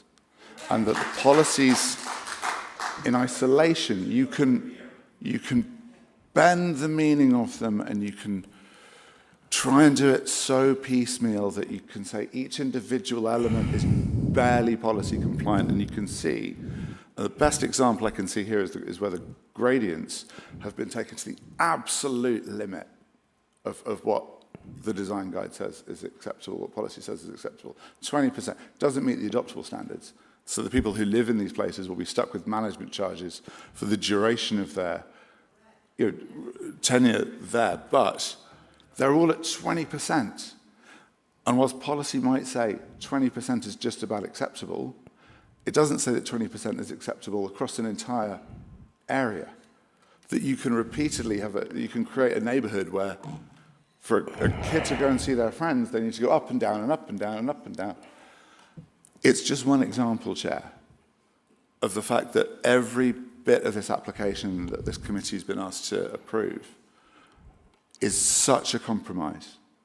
Yes. And what officers seem to have plumped for is saying, what's the quality of the design then? We'll sacrifice the quality of the design. We'll have the 3-metre drop. We'll have the gradients all over the site be as steep as they absolutely need to be. It's from one point of view, I think it's a genuinely phenomenal piece of work to have made the argument in these terms that this is acceptable. But I think when this committee looks at this application in the round, when it looks at all of the conditions together and all of the sacrifices and everything that this community is being asked to tolerate, to say yes to this scheme, I think members are going to say that it is simply too much. Committee felt this when it last met. We were minded to refuse. We followed our policy to defer. And we find ourselves back here a few weeks later and not a material change has been made and not a single piece of evidence has been adduced to put our minds at ease in respect to the concerns that we raised. So unless there is something phenomenal that someone has to say, some incredible bit of rhetoric to persuade us that we should change our mind from last time, I'm minded to refuse.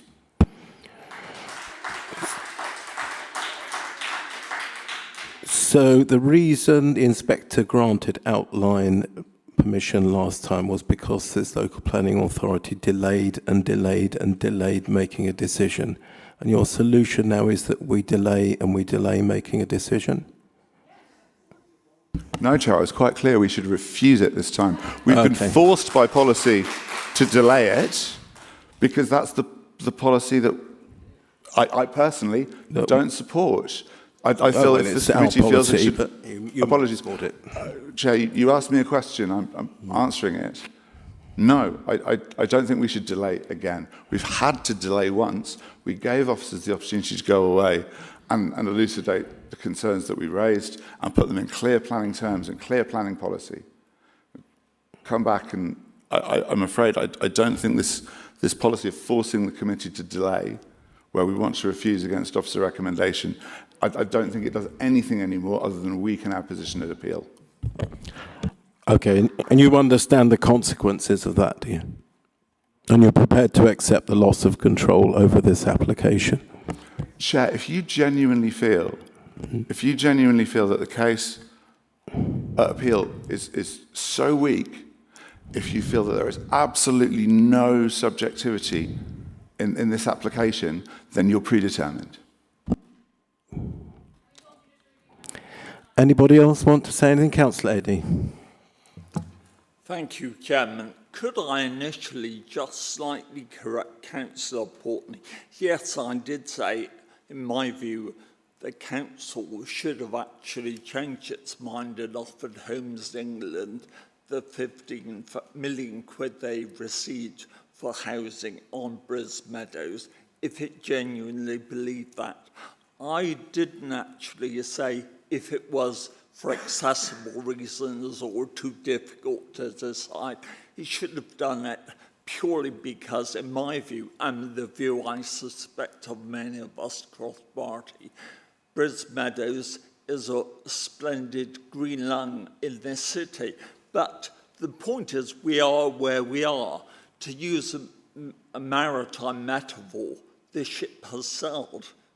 That money was paid, that was zoned, allocated for housing, and the outline application was for approval. This is a reserved matters application, and we're specifically having adjourned it, looking at the B&G issue and at the accessibility issue. I have to say, I do suspect some members may be using the B&G issue by firing off various bits of foil or so to muddy the water to act as a Trojan horse to derail the scheme? If so, be honest. Because frankly, in my view, I wouldn't have allocated it for housing, but it has been allocated for housing, and that's a position we have to look at. And if we look at the B&G, frankly, I've heard nothing today or in the papers different to what we normally do. So I'm convinced that we've followed the process to the letter. We're not seeking to actually circumvent democratic control or seek approval unjustly for the scheme. As far as accessibility, in my view, there are no actual arguments we've heard from our transport team, which means it's unacceptable. Only 3 or 4 years ago, this very committee actually refused unanimously, cross-party, a scheme which was allocated for housing by the previous administration. That was the double scheme of Nova's Lane, Western Slopes, and that's because, although in theory it was allocated for housing, when the detailed scheme was assessed, many of our statutory consultees, including Transport, said we couldn't actually approve it. This wasn't a viable scheme. So we have examples where the council has actually opposed, and the officers were actually recommending refusal of that scheme on that very grounds, and the members went along. But I believe this is a scheme which is supportable, and in my view, we'd be on a very sticky wicket legally in planning terms if we sought to actually refuse officers' recommendations. Thank you, Councillor Eddy. Councillor Durston. Thank you. So we're being asked today to approve a reserve matters application after what is obviously a really long series of events.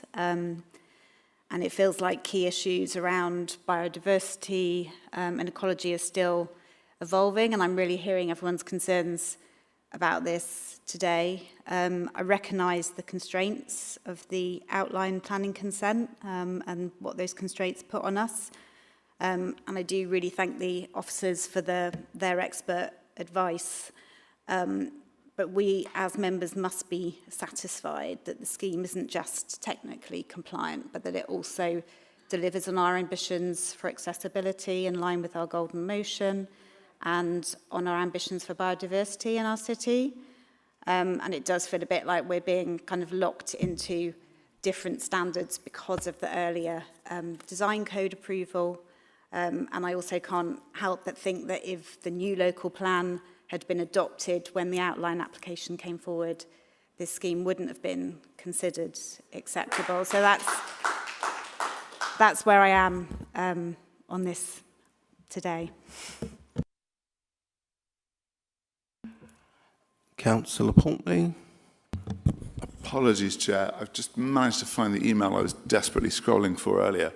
Could I just check? I was sure I'd seen an email to this effect, but that members of the public were informed, I think possibly including the ward councillors, that because there was no public consultation on a reserved matters application, that therefore that they wouldn't be able to call it in. Sorry, that's, yes. That the nature of the what's in front of us was such that there was no public consultation, and therefore there was no, as in members. It wasn't they didn't call it in, they couldn't have called it in, and the public couldn't have been consulted on it. Is that right? Well, I'm obviously not sure what email you're referring to, but like I said in response to an earlier question, I mean, we deal with submission of details applications every day as delegated matters. I mean, there are sort of 40 conditions on this consent. not all of which will require submissions, but these are routinely dealt with, like I say, under delegated powers. There is no public consultation on them, and they do really relate to technical matters. Sure, no, I just wanted to, given the mood and the circumstances and the fact that ward councillors are in the room, I wouldn't want any members of the public to think that the ward councillors had somehow failed in their duty to call in an application. They weren't able to, is what I'm seeking to clarify. While there's no public consultation on conditions, they're still published, and as such could potentially get requested to be called in. But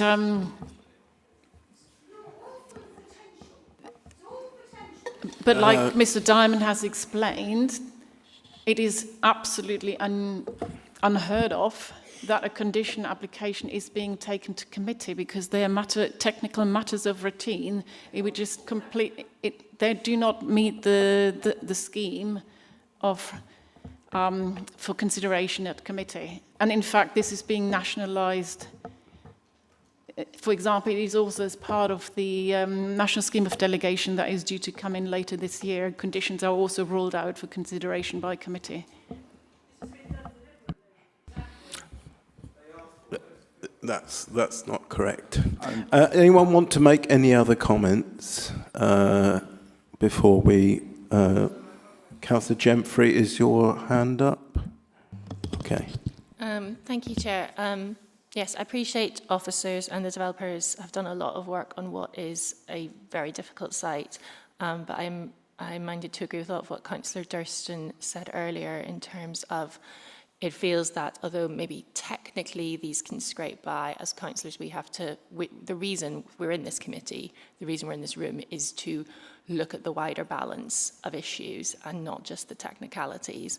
And I am concerned about the way that, given that the BNG was such a key issue in the last committee, I understand that it came here, that wasn't brought back to committee. And sometimes it does feel very yes minister around these sorts of things, where you're sort of, everything is incredibly constrained as to what you can actually do.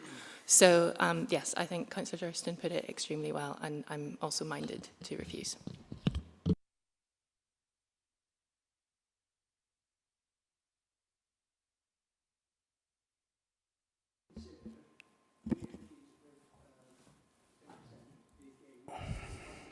Do we need to know decision that's best us to have done with it, isn't it?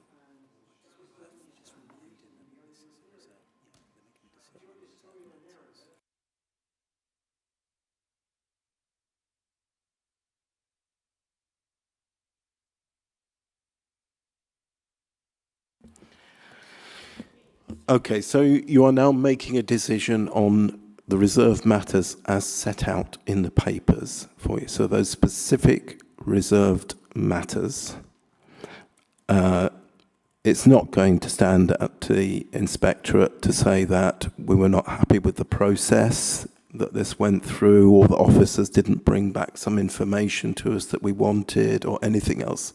That's going to be irrelevant. Okay, those things can be taken up in a separate complaint.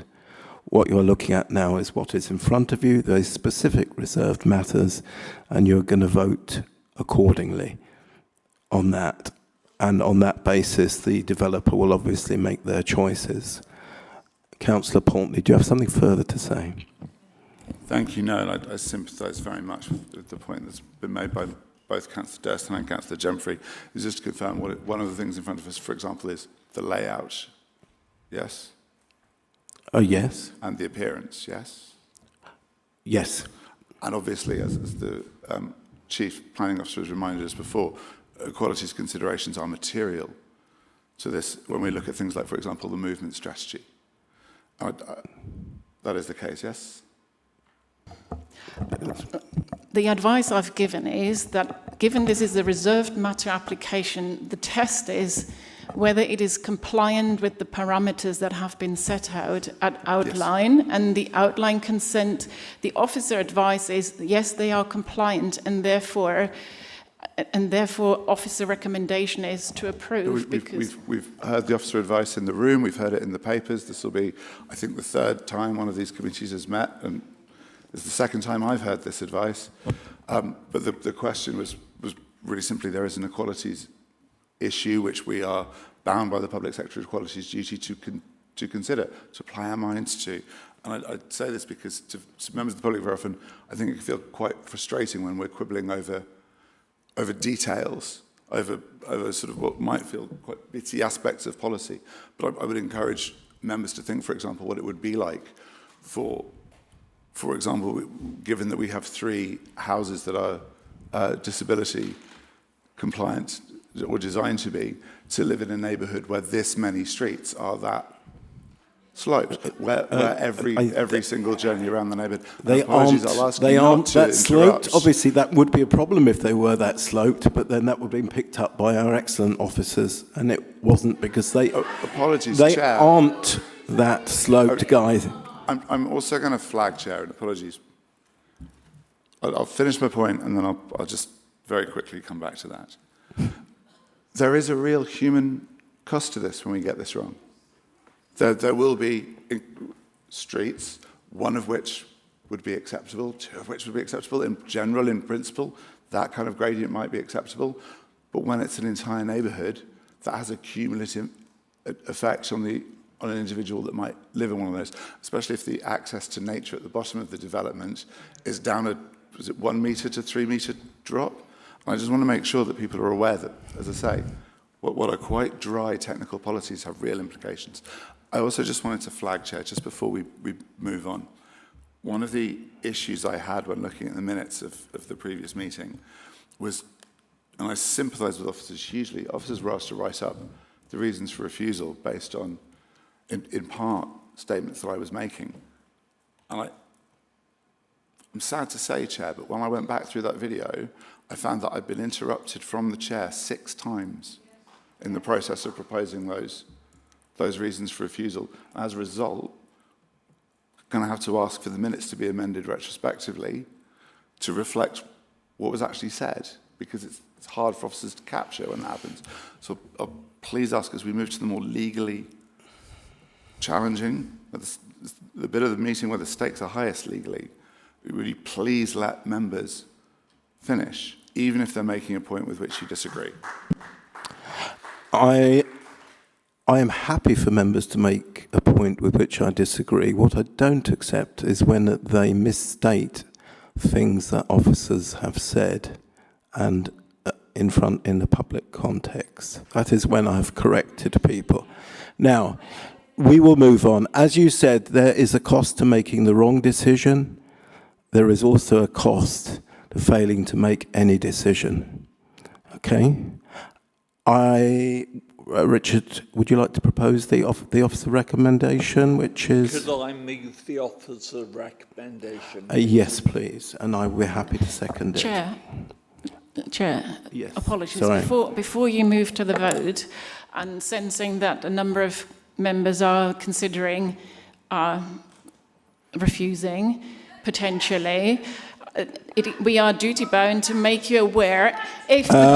Will you please be quiet up there, otherwise you will be removed.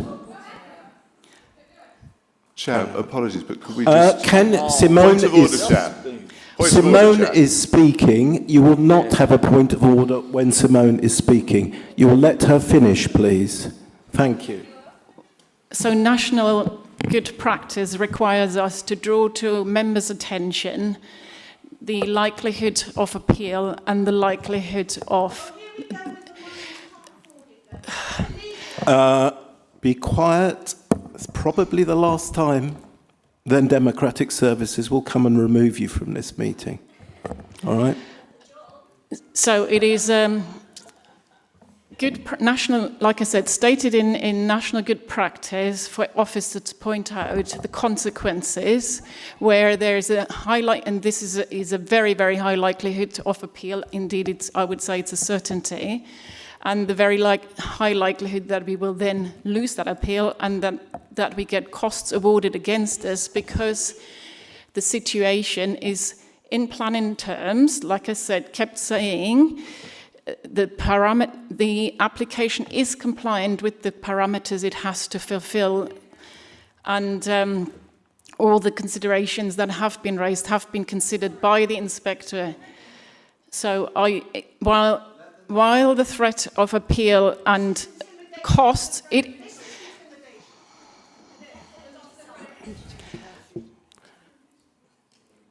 Are you ready to remove them? Could you please send somebody up there to start removing people when I ask? Thank you. Chair, procedurally, I will ask you I to haven't take a quite point of finished order. before I was Simone hasn't interrupted. finished, and you show her respect and allow her to finish, please, Guy. And I'm Thank you. struggling the same way as Councillor Pulteney has pulled it out. It's really difficult when one gets being constantly interrupted. The point I was making, while the threat of appeal and the likely cost is not a material consideration, it is important context that councils need to bear in mind before making up their mind and deciding. Thank you very much. Councillor Pulteney. Before Councillor Pulteney speaks, we have formally moved and seconded this. As you know, under standing orders, it should be put to the vote immediately. Rightly, we've deferred to the chief planner, of course. Can I suggest we get on and vote? Yes, okay. Could you just remind me of what the officer recommendation is, because that is the first thing that we should put before the committee to see if there is a proposer and a seconder.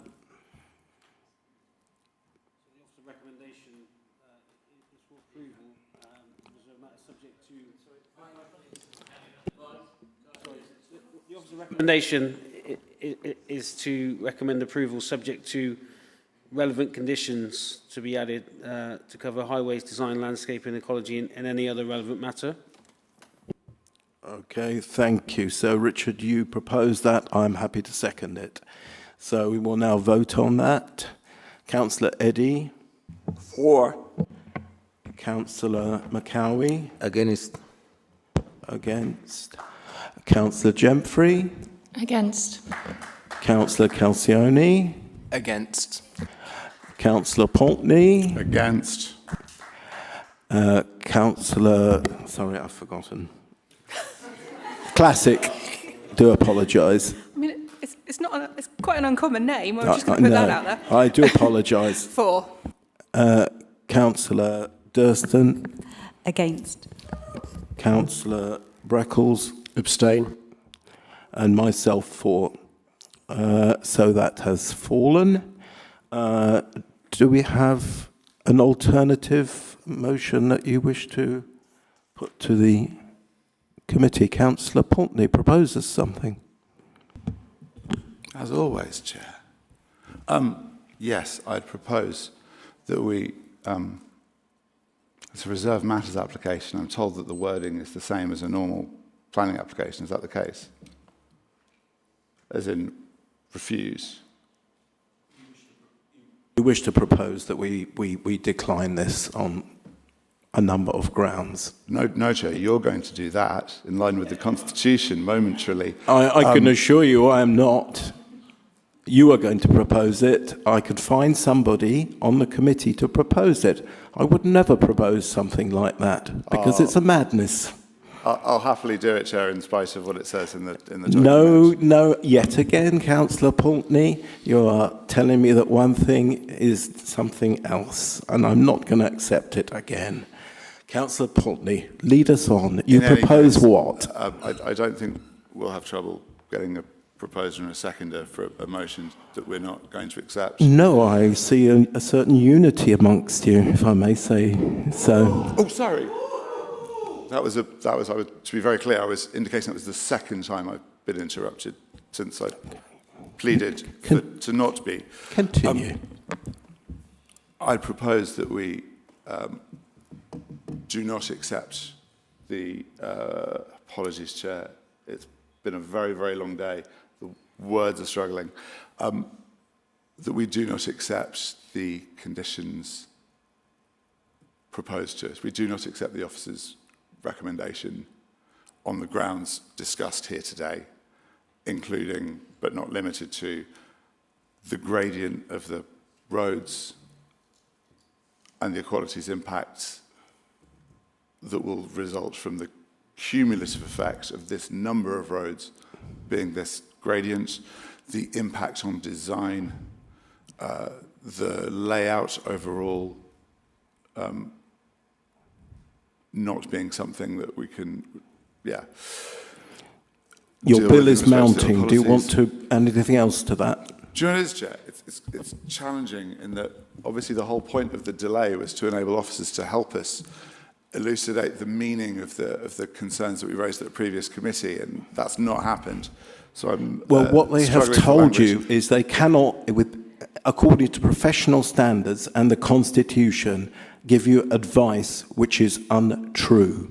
They have said that, and they're not going to do it. So you have to now tell us what it is that you want to take forward from this as being problematic. We've looked and we've discussed these issues here today, Chair, at length. We discussed them at length at the last meeting. Yes, you propose a motion now that we can possibly have seconded and vote on. Fine, then I will propose that we adjourn for 5 minutes so that I can discuss the wording with officers. Do officers are happy for us to adjourn 5 minutes to discuss the wording of this motion? That we will come back here. Let's be generous. 8:10. Thank you.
Your motion is that you wish to put forward for a seconder, possible seconder.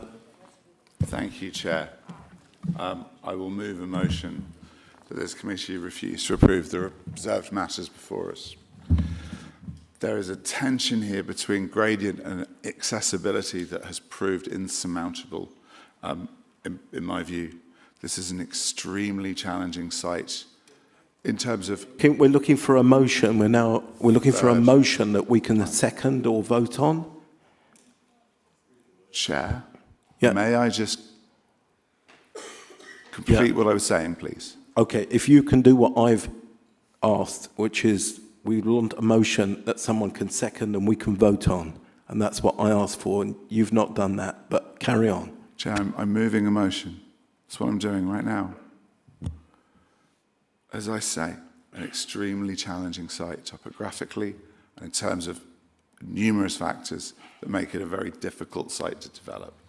The committee is absolutely entitled to look at the evidence before us in the round and to hear the evidence from the public that we've heard. Councillor Pulteney, this is a political speech. This is not a motion. Now, we want something that we can second and vote on, or not. Please.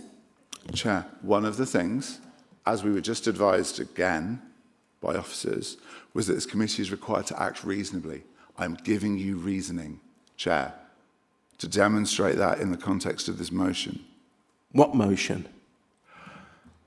The motion I'm giving you, Chair. If you will allow me to finish what I'm saying, I've never, ever had to ask a chair 4 times to stop interrupting. Will you please just let me continue? I will if you give us what I've asked for, please. The motion, as I stated at the outset, was that the committee refuses to approve the reserved matters before us. Yes? Yes. And the context for the reasons is that this is a difficult site, but the committee has considered the advice from officers. It has also considered, for those of us that have been, the site which we've visited. We have considered the evidence from members of the public and the views expressed at this meeting and previous meetings. Each way and every step along the road to here has been one painful compromise after another, one policy objective that's been barely met after the next. And I think the view that the committee has come to is that whilst the most obvious obstacle to this proceeding is the issue of the gradients and the effect on accessibility, that the significant number of gradients that are at the level that policy considers just barely acceptable. Okay, so that the motion is? I'll say for a third time, Chair, to refuse to approve the reserved matters before us. On the grounds of? I'm giving you the grounds of that there is a tension between accessibility and gradient.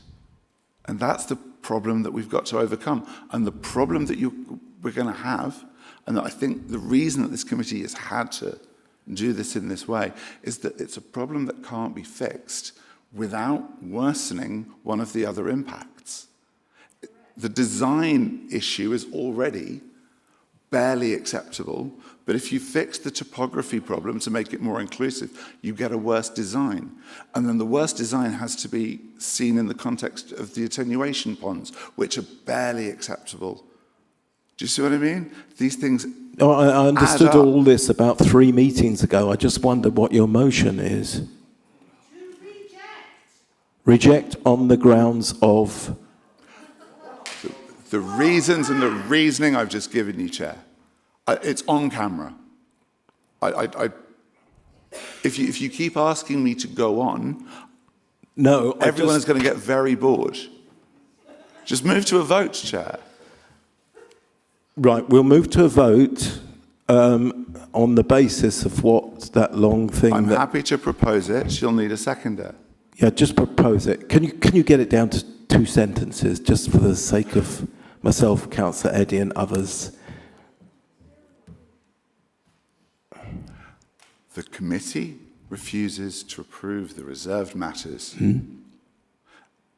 The main reason being the challenge of the gradient and the tension between the gradient and design and the accessibility of the scheme overall. Is that clear? Is that bit clear? Accessibility. Accessibility, gradient, and the tension between that and design. In other words, Chair, I'm giving you reasoning because we're required to act reasonably. Yes? No, the reasoning is in terms of policy, not in terms of engineering. And this is what I'm saying, Chair, is that if you fix this policy issue, you will encounter other policy issues. Do you see what I mean? So the accessibility is not in line with our policy. That's your reasoning, is it? Saying the accessibility is, yes, is not in line with our policy overall. Okay. But the committee has also applied its mind to fixing that problem and found that we can't. We can't fix anything. What we have is an application before us, and you are proposing that in terms of accessibility, in terms of gradients, this is not in line with our, not compliant with our policy. Therefore, we refuse. Is that it? Chair, apologies, it's on the webcam. It'll be for officers to write it up formally. I think they understand what I'm saying. Apologies if you don't, but we are where we are. It's up to you to vote how you will. Yeah, I'm sorry. I mean, it's very difficult to vote on something that is, it just doesn't seem clear to me at all. So, do we have a seconder for whatever Councillor Portney said? Councillor Calcioni seconds it. I second it. Seconds it. So, do we vote for what Councillor Portney said? Councillor Eddy, for or against? Against. Against. Councillor McCowie? For. Councillor Gymphrey? For. Councillor Calcioni? For. Councillor Portney? For. Councillor Classic? You got it. Against. Councillor Durston? For. Councillor Breckles? For. Myself, against. So that motion, which is passed. Okay, thank you. That concludes the meeting, and the next meeting is on. It's on the bottom of the. It is on the bottom of the agenda papers. The next meeting. Wednesday, the 1st of July. Thank you, everyone.